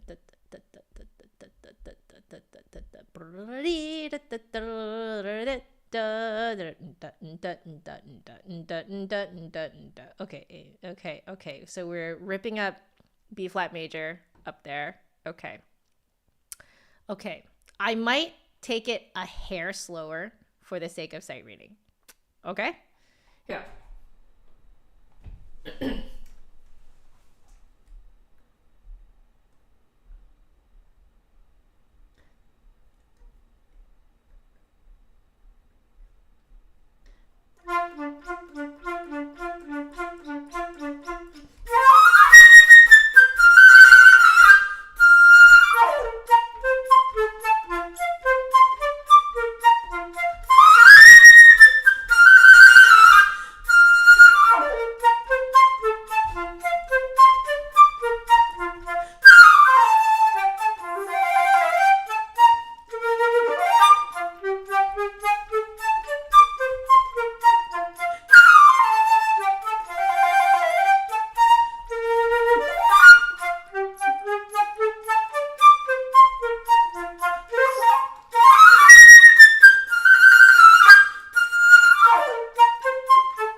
Okay, we did it, guys. We did it. Oh, I fumbled some of those rips up to the high B flat, but you know, it's not bad. It's not bad. Thank you, guys. Thank you. Oh, Platypus, this was your grandma's ringtone? Yes, it's real. Check out Fantasia. Like that's what I grew up on. So Fantasia, the original Fantasia by Disney, they animated little like cute little mushrooms dancing around for this. It's so cute. Thank you, guys. Thank you. Okay, let's do this bad boy. This is, I've never seen this before. So this is Andante from Flute Sonata in E minor by Jean-Daniel Braun. Never heard of this. So we are again going to just check our speed here. So we are going at 63. Yeah, this one is true sight reading. So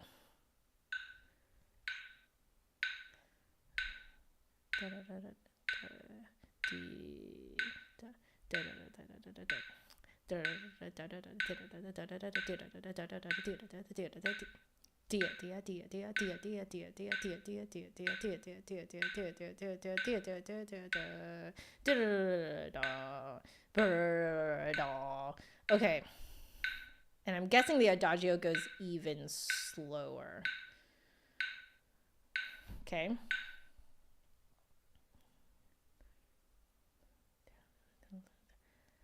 I feel like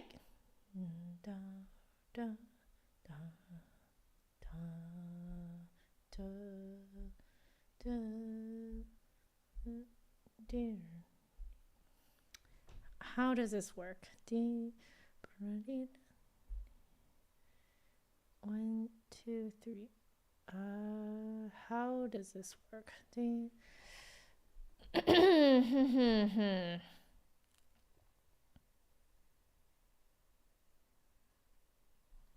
1,000, 2,000, 1, 2. Okay, there ain't nothing to it but to try it. So, but now you guys can see me like kind of working through.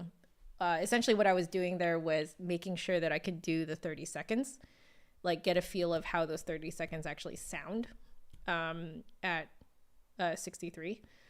So for the quarter note. Blue Moon, hello. Thank you so much. Okay, let's do this. Make sure that the microphone is correct. Okay.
I kind of want another run at it because I started to get a feel of what it was going for about like the second line in. So let's try it again.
I really like that one.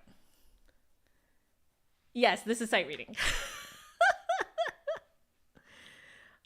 Wow. I really like that one. Thank you for suggesting this. Ryan, right? Thank you. Yo, I'm just not good at transposing, period, Henry.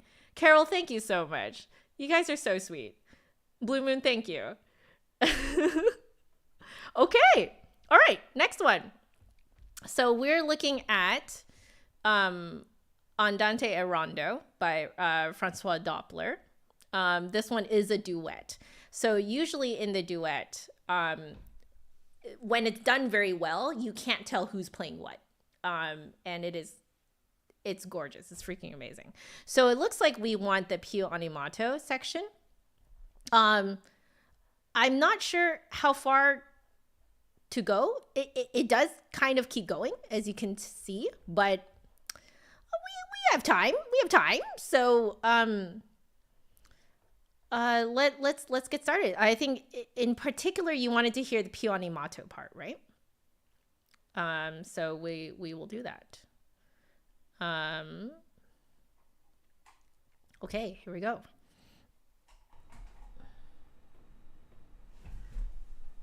Okay, here we go.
This is the part where like the other flute goes,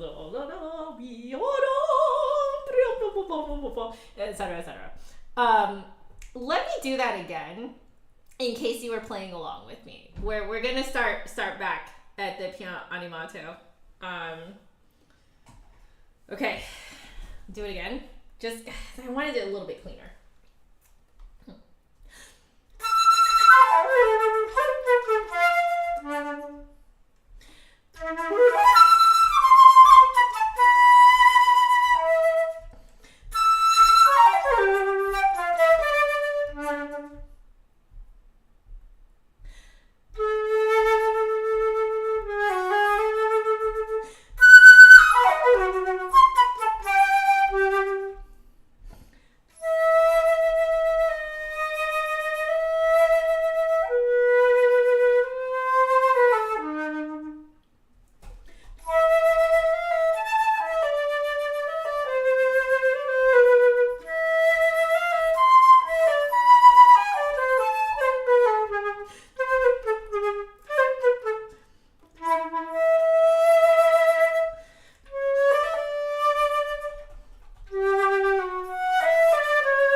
That got me.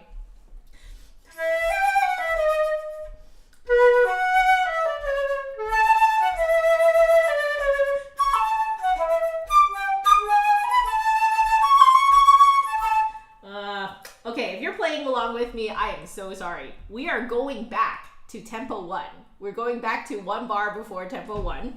Okay, here we go.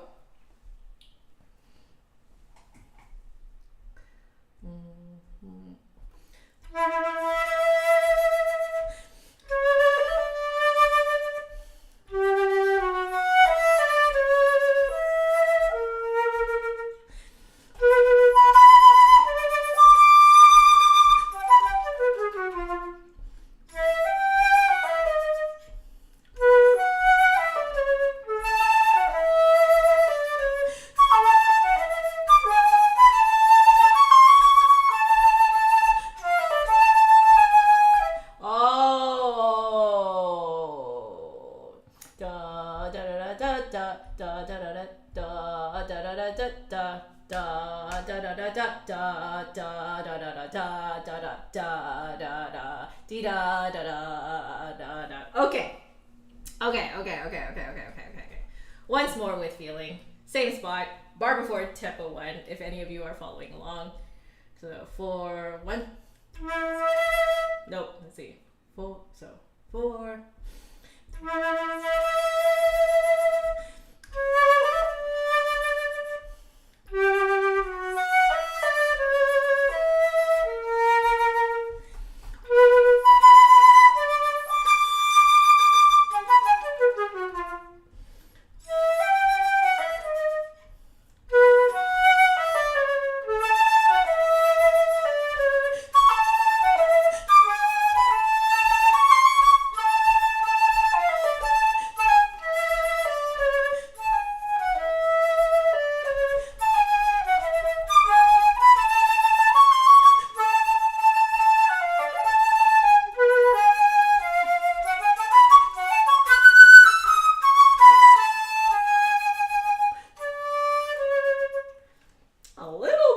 But we made it to the più lento. For myself, I'm gonna back it up a bit. So here we go.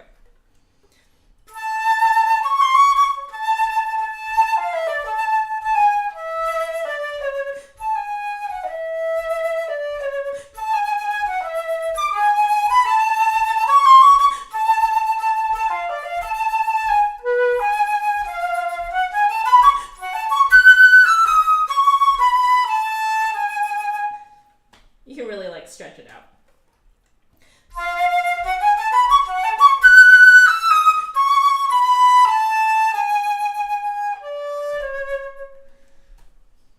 All right.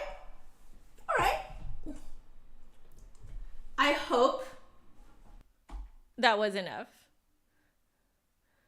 I was looking at the time and I think I should keep going and do a different piece, because a lot of kind of what happens after this is it has that vibe of what this is.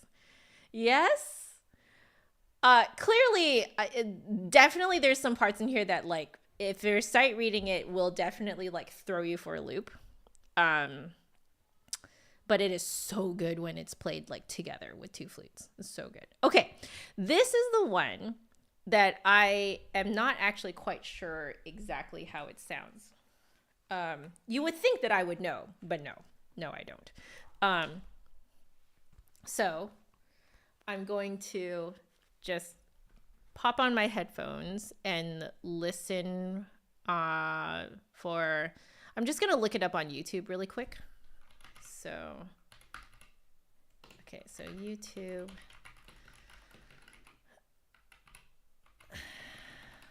Okay. Oh, you guys can see me looking this up. Perfect. Maybe what I'll do instead is, let me see. I'm going to see what you guys see. Yeah, okay. Just so you guys can keep looking at the music while I investigate this on the side. Because I just realized I'm not pumping sound over to you guys, so it doesn't really make sense for you guys to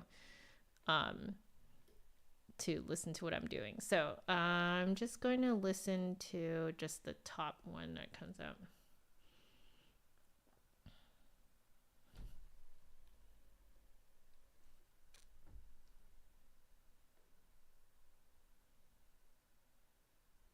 Okay. There's not a lot of flute that goes on at first, so I'm just going to skip through. Oh.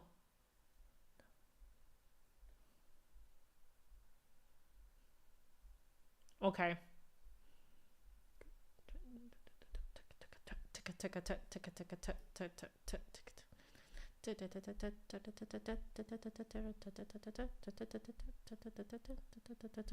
Okay. All right. Okay.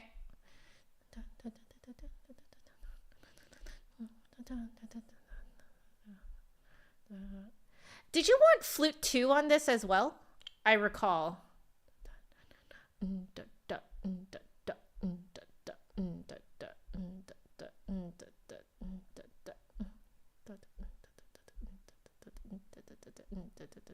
So it's counted in one.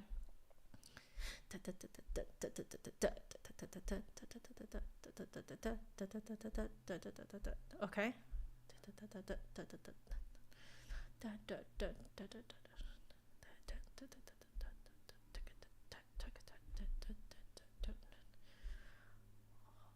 Oh, this part like reminds me of Pirates of the Caribbean.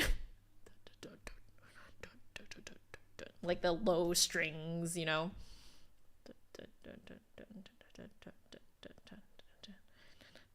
Okay, okay.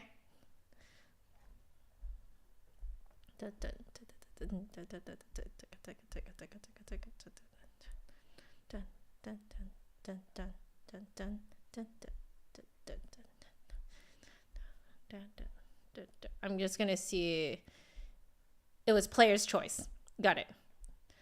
I might do flute 1 then, so you guys can hear like something more melody-ish.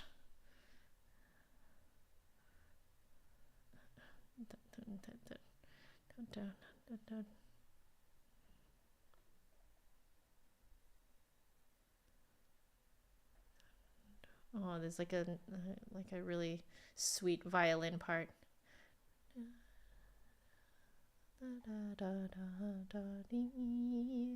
So I think what I'll do is I'll skip over the parts that look like they're just held notes, and I'll just play the parts that like the flutes play. Okay. Okay, I have a rough idea. How this goes. Okay, cool. So here we go.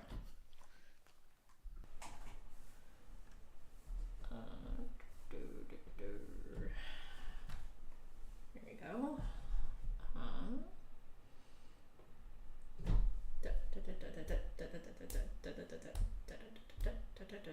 Okay, B flat, E flat. So we're in G minor.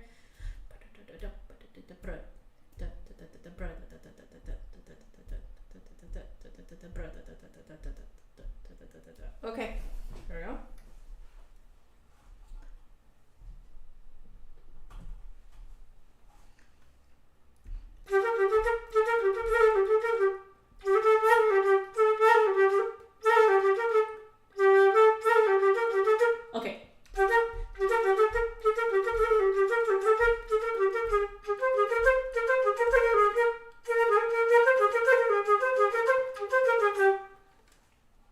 One more time.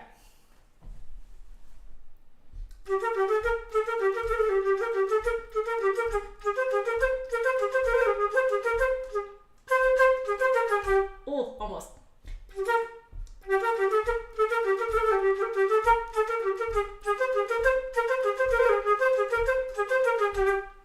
Close enough. Okay.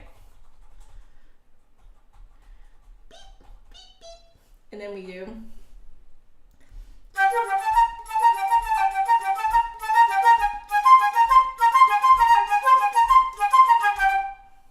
Okay.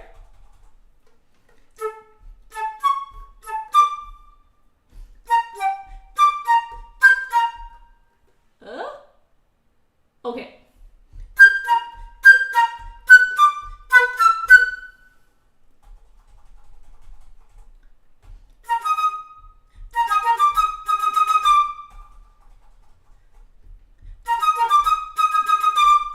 Okay. All right. Cool. Cool. Oh, goodness.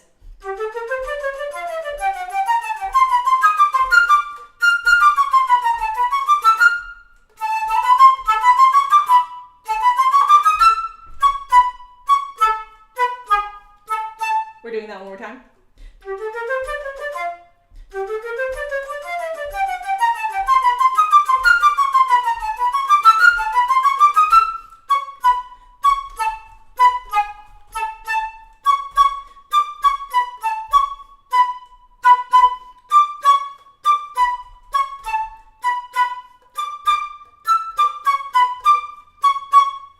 Oh, okay, fun, fun. That's a lot of screeching, yeah, and then we skip to the.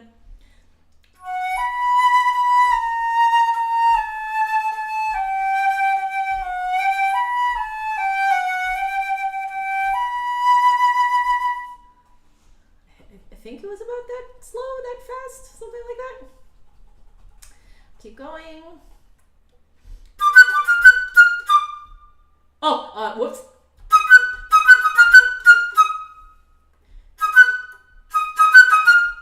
Oh, key change. Okay, okay.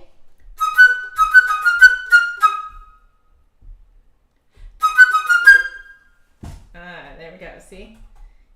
Always easier when you know that the key change is coming. Okay.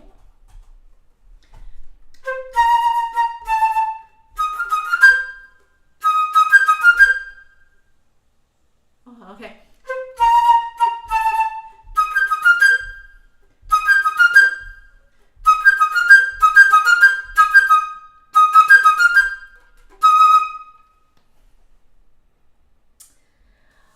Why you not write it out the third time?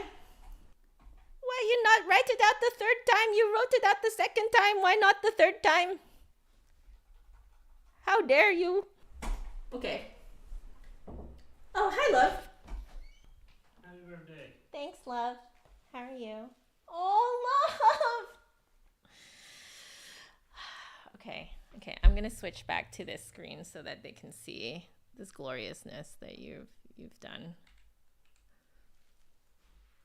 Okay, bye. Thanks, love. I love you. Look at what John got me for my unbirthday. Yay!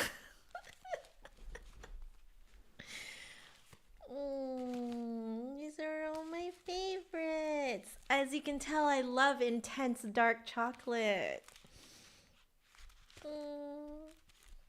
See? My lovely husband. So now, here, I will put it here for you guys to see. Yeah. Oh, that was so nice. Okay, guys. We continue the madness. All right?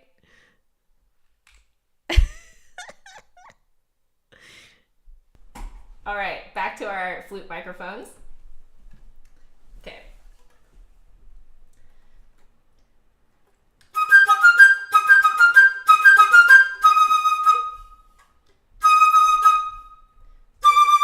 And a lot of the same kind of stuff.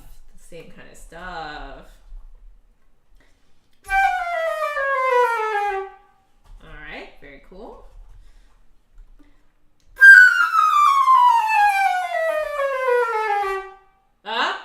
Oh!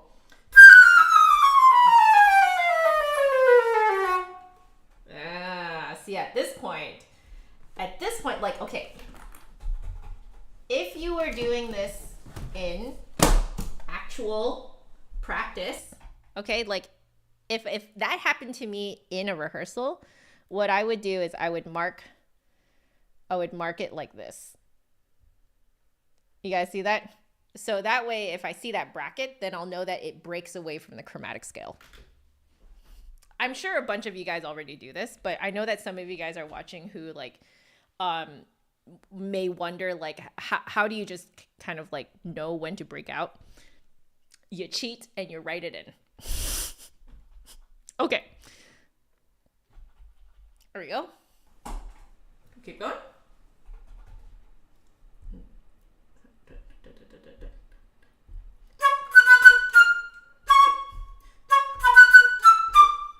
Oh, okay. Cool. And then keep going.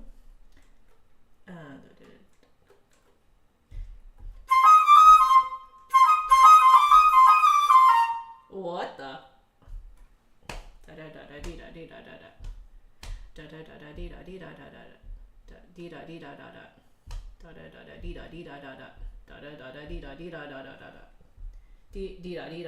Okay.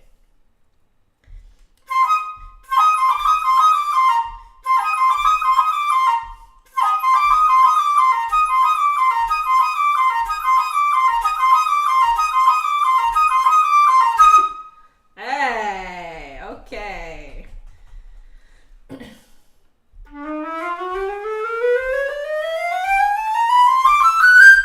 Right there as well. Where does it break away? It breaks away in the last bar. Okay.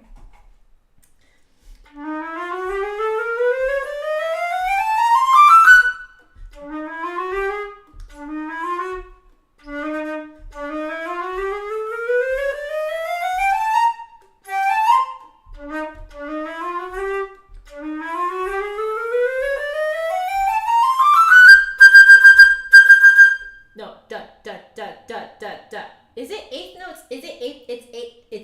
Is it eighth notes here? I think it is eight notes here.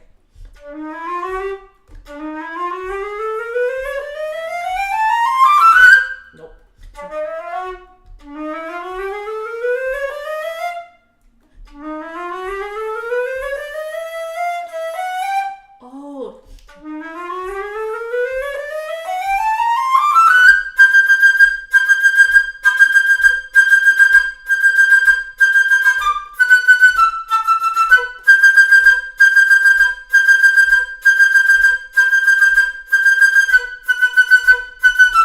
Oh. Page turn. Can you guys tell me if I did that right? Did I do that right? It's eighth notes. Okay, cool. And I like that you guys are, yeah, so Henry also uses the little bracket. Yeah, so like here, I'm getting so confused. There we go. Okay.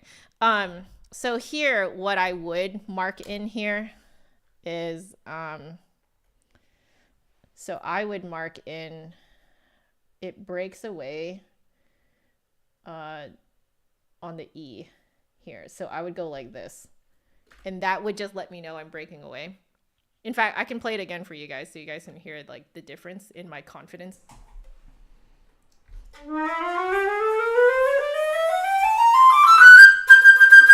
Right. It's just bang on, right? When you know when to break out. Okay, so we keep going.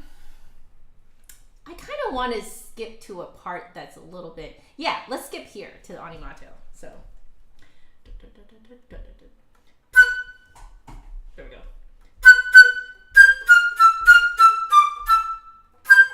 Okay.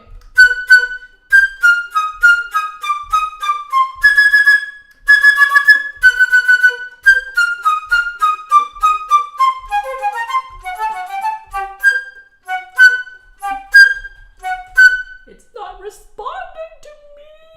Bluetooth. There we go.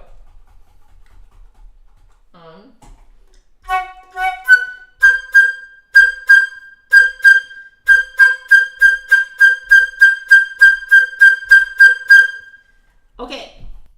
Now, if anyone is watching this and they're like, how do you have enough air to like blast it like that? You don't actually have to blast it. You just stick your lip out a bit so that the opposite edge of the lip hole catches a naturally like higher airspeed coming out of you.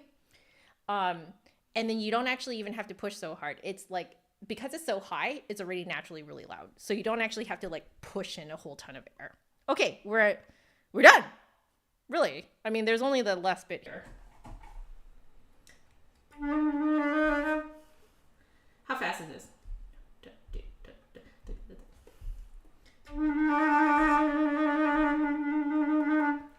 Something like that?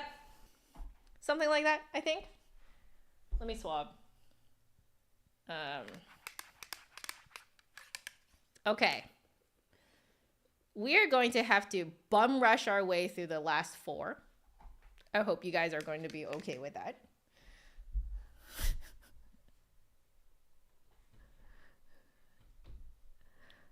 Yeah, it's basically a trill. Those high notes kill you. There you go. I hope that tip helped you. Stick your lower lip out. You'll find that you just don't need to push as hard. Yeah. Okay. Thank you.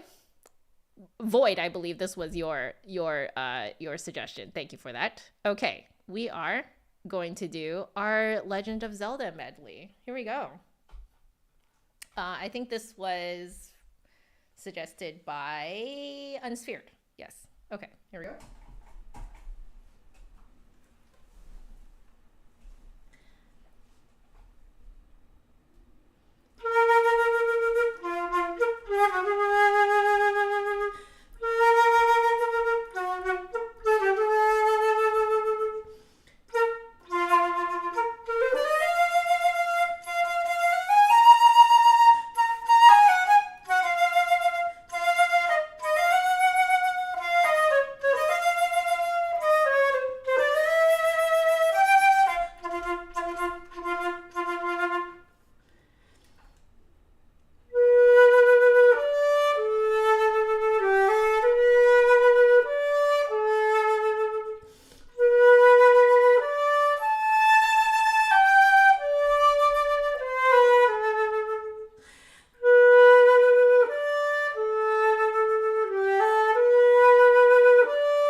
Oh, wow.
Wind Waker theme, I don't know as well. So here we go.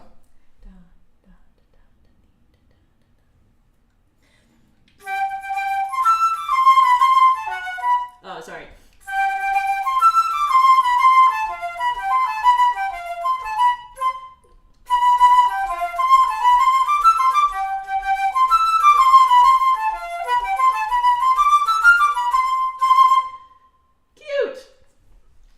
Okay, this one I did with David Eric Ramos.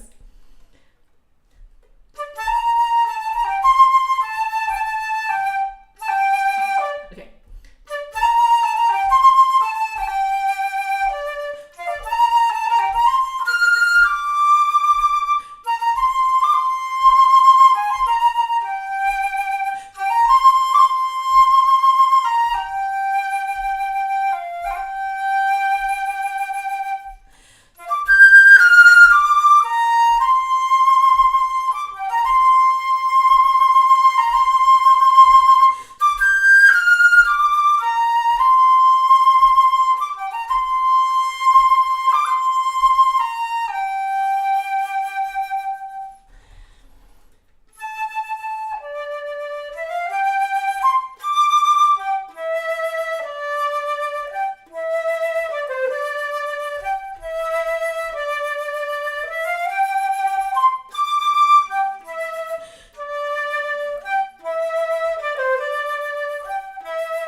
How high is that? Okay.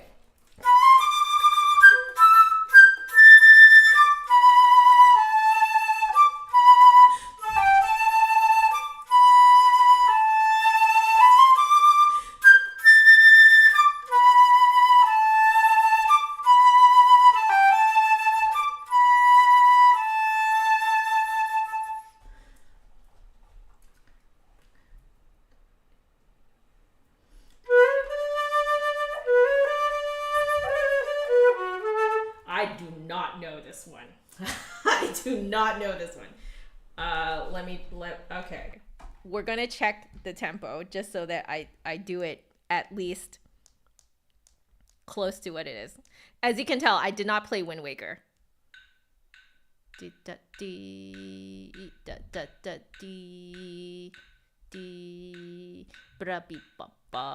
it's not fast. Okay.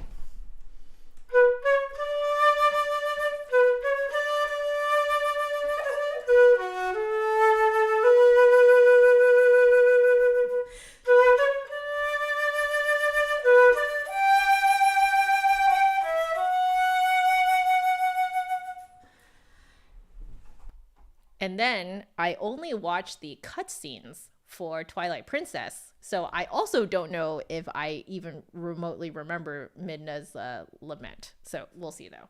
How fast are we going?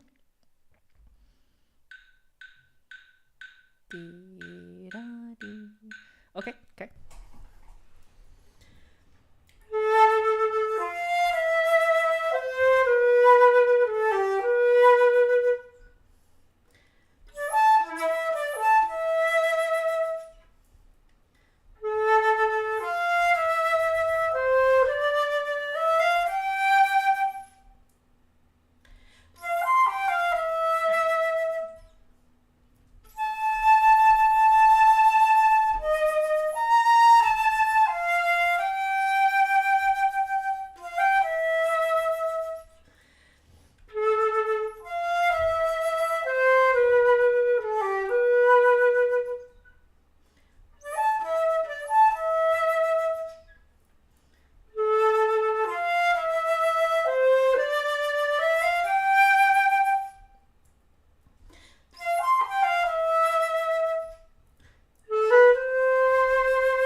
Okay, I hope I did that justice.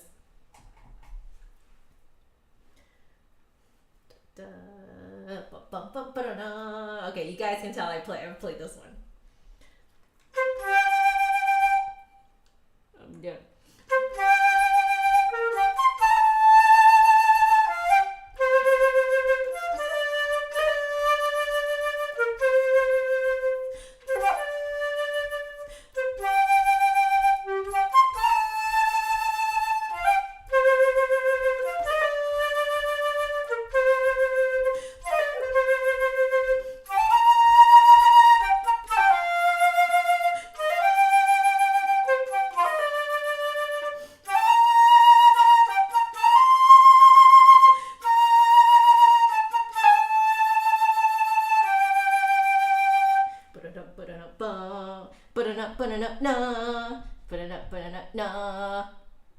Okay, I do not know Cass's theme.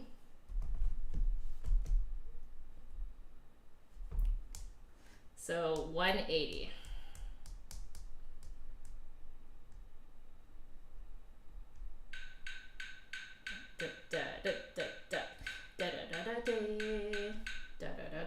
Okay.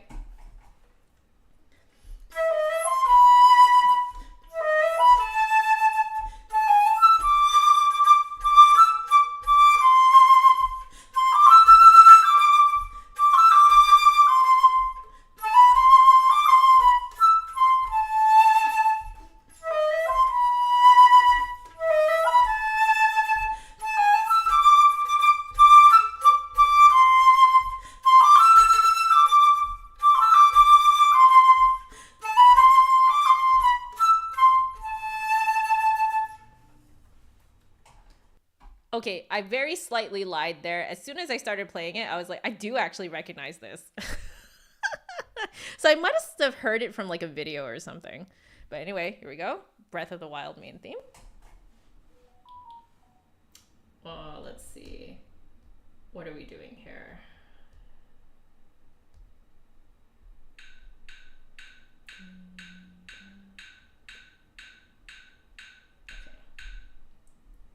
Okay.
Oh.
think we need a swab. I hope you like that. You don't even remember Ballad of the Windfish. Well, you know what? It could be because I might not be playing it the way it should be. It like sounds vaguely familiar to me. But anyway, I hope you enjoyed that in spirit. We're gonna keep barreling through. We're trying out a little bit of the E-Bear, right, for oboe, because why not? Okay, let's just do this. How fast are we going? How fast are we talking? We're probably talking pretty fast. D D da D da da D D da D da. Oh God! Da da da da dee da da da da dee da dee da dee da dee da dee dee dee dee dee dee dee dee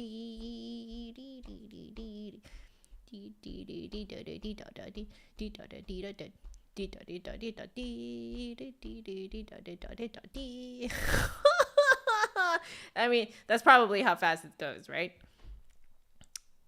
Can I get confirmation? You're so welcome, Unsphered. See you later, Ryan. Thank you so much for joining. And have a wonderful rest of your day. Did I know that Ballad of the Goddess is just Zelda's Lullaby played backwards? Yes, I did. I believe it is retrograde inversion, which means backwards and upside down, I believe. It is that fast? Okay, we got the confirmation. Dee da dee da da.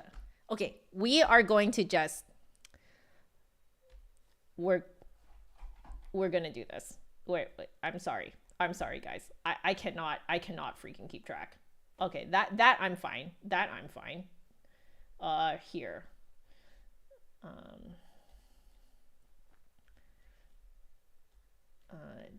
Dee da da dee da da dee.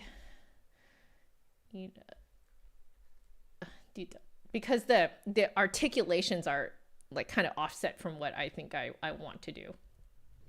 So da da da dee da da da da dee da da da da da. Okay. How about we read that much first? And see what we think. Oh dear. Okay.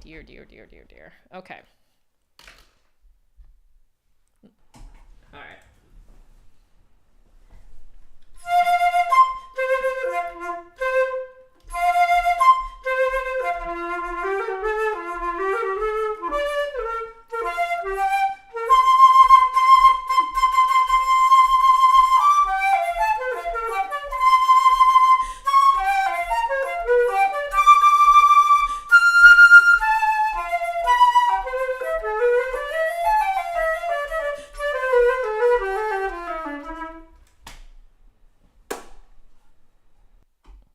What do we think? What do we think? All right. Good night, Unsphered. Thank you so much again. We will do another section.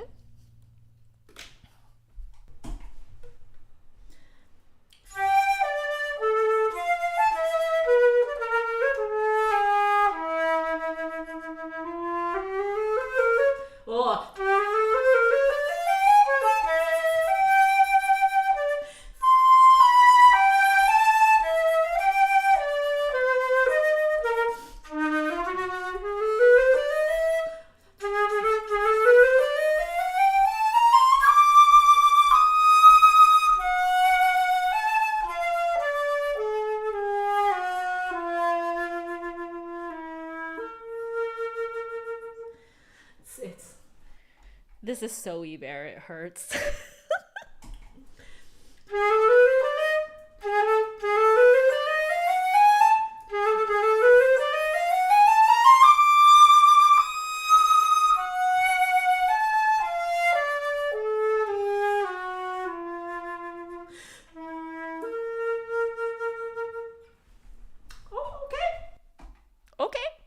Okay.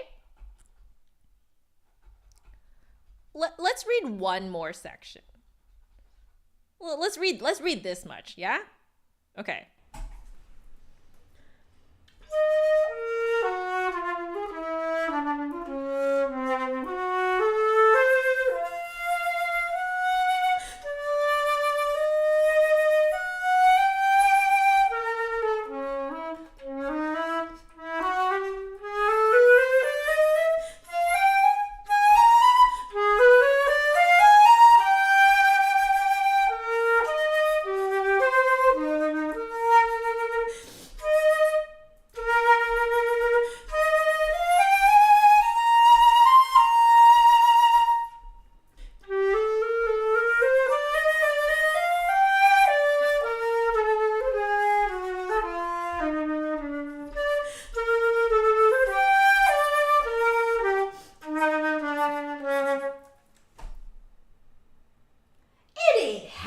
bad. That's not too bad. It's just the beginning. That first little bit is like, what the heck is going on? Which is exactly the same as the Iber flute concerto. Maybe a little bit more bounce.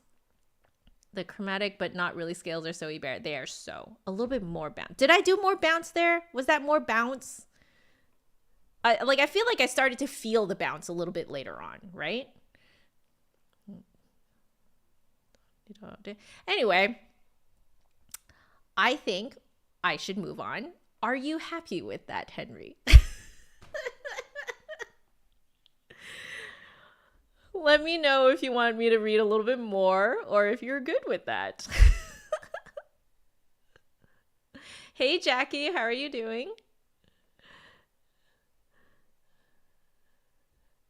We'll do the Mario remix sometime, Michael. Well, we'll do it sometime. But yeah, Henry, let me know if that was good. Oboification success. Excellent. Excellent. Excellent, excellent. Okay. So, I think what we want to do now is this one, right? Because I think I got it from here, somewhere in here, right? Matheson, right? Matheson. Okay. We are making it through, guys. We're on our last one. So, this is a trio. So if you guys want to play along with me, again, this is Matheson, Johann Matheson. You can find this on Flute Tunes. So this is Sonata for 3 flutes in C minor. This is Opus 1, number 4. All right. So if you guys want to follow along, actually, you guys can just follow along on the screen too. So here we go. Okay. All right. We'll do our last one. Here we go. So 1 1,000, 2 1,000.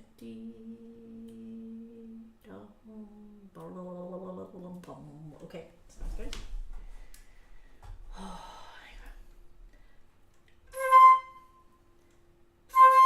Nope.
I'm going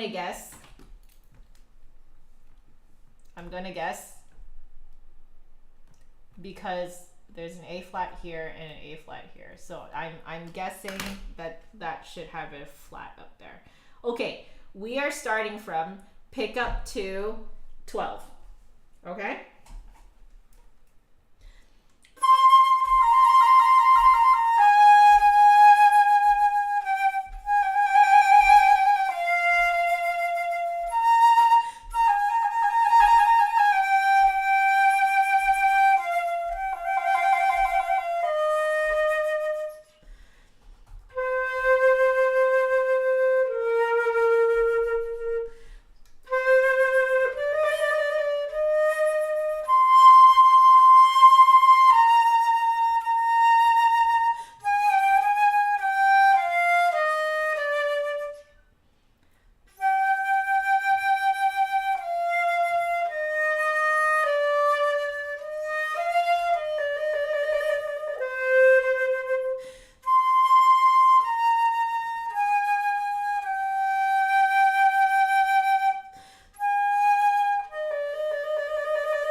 Granted, not my best read, but we're gonna do it. I like it.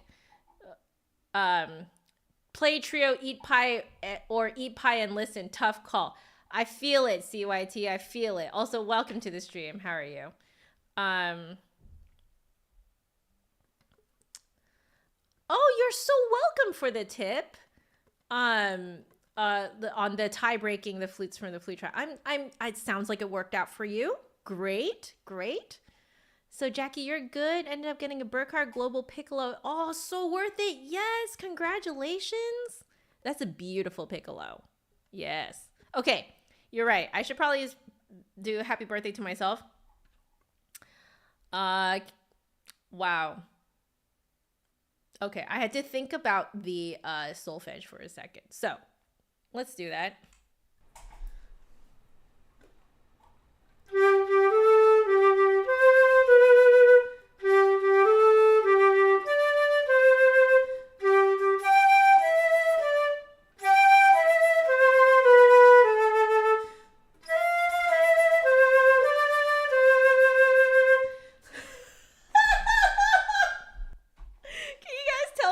Is terrible. I'm doing this from the solfege that I remember.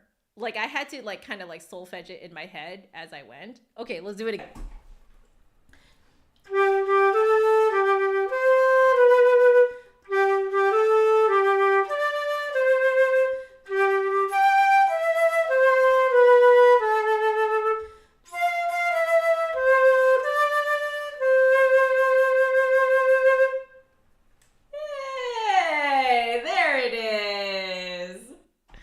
Thank you so very much. Okay, I better take my leave. I am way over time. The rice has been sitting in the rice cooker already cooked for half an hour. So I really need to get off of here and eat dinner with John. So yes, I did time the rice to do its thing. So thank you. Thank you all so much for the fake birthday well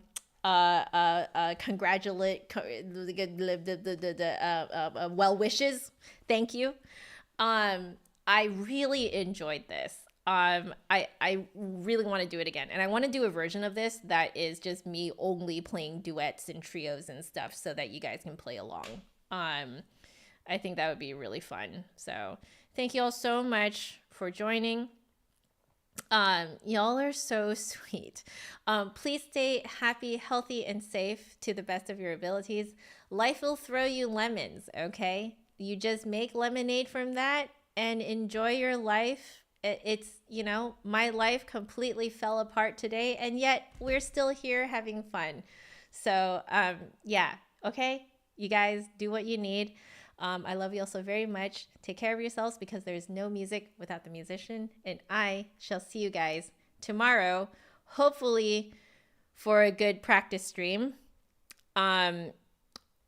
We shall see what happens tonight when we rebuild my computer. I'm not sure if I need to do this setup again. So we'll see. All right, guys. See you later. See you tomorrow. Hopefully, if I have to cancel tomorrow's stream because if all of this is too nuts, I might, but hopefully I see you guys tomorrow. If not, I will see you guys on Monday or Tuesday, one of those days. All right, laters guys, bye.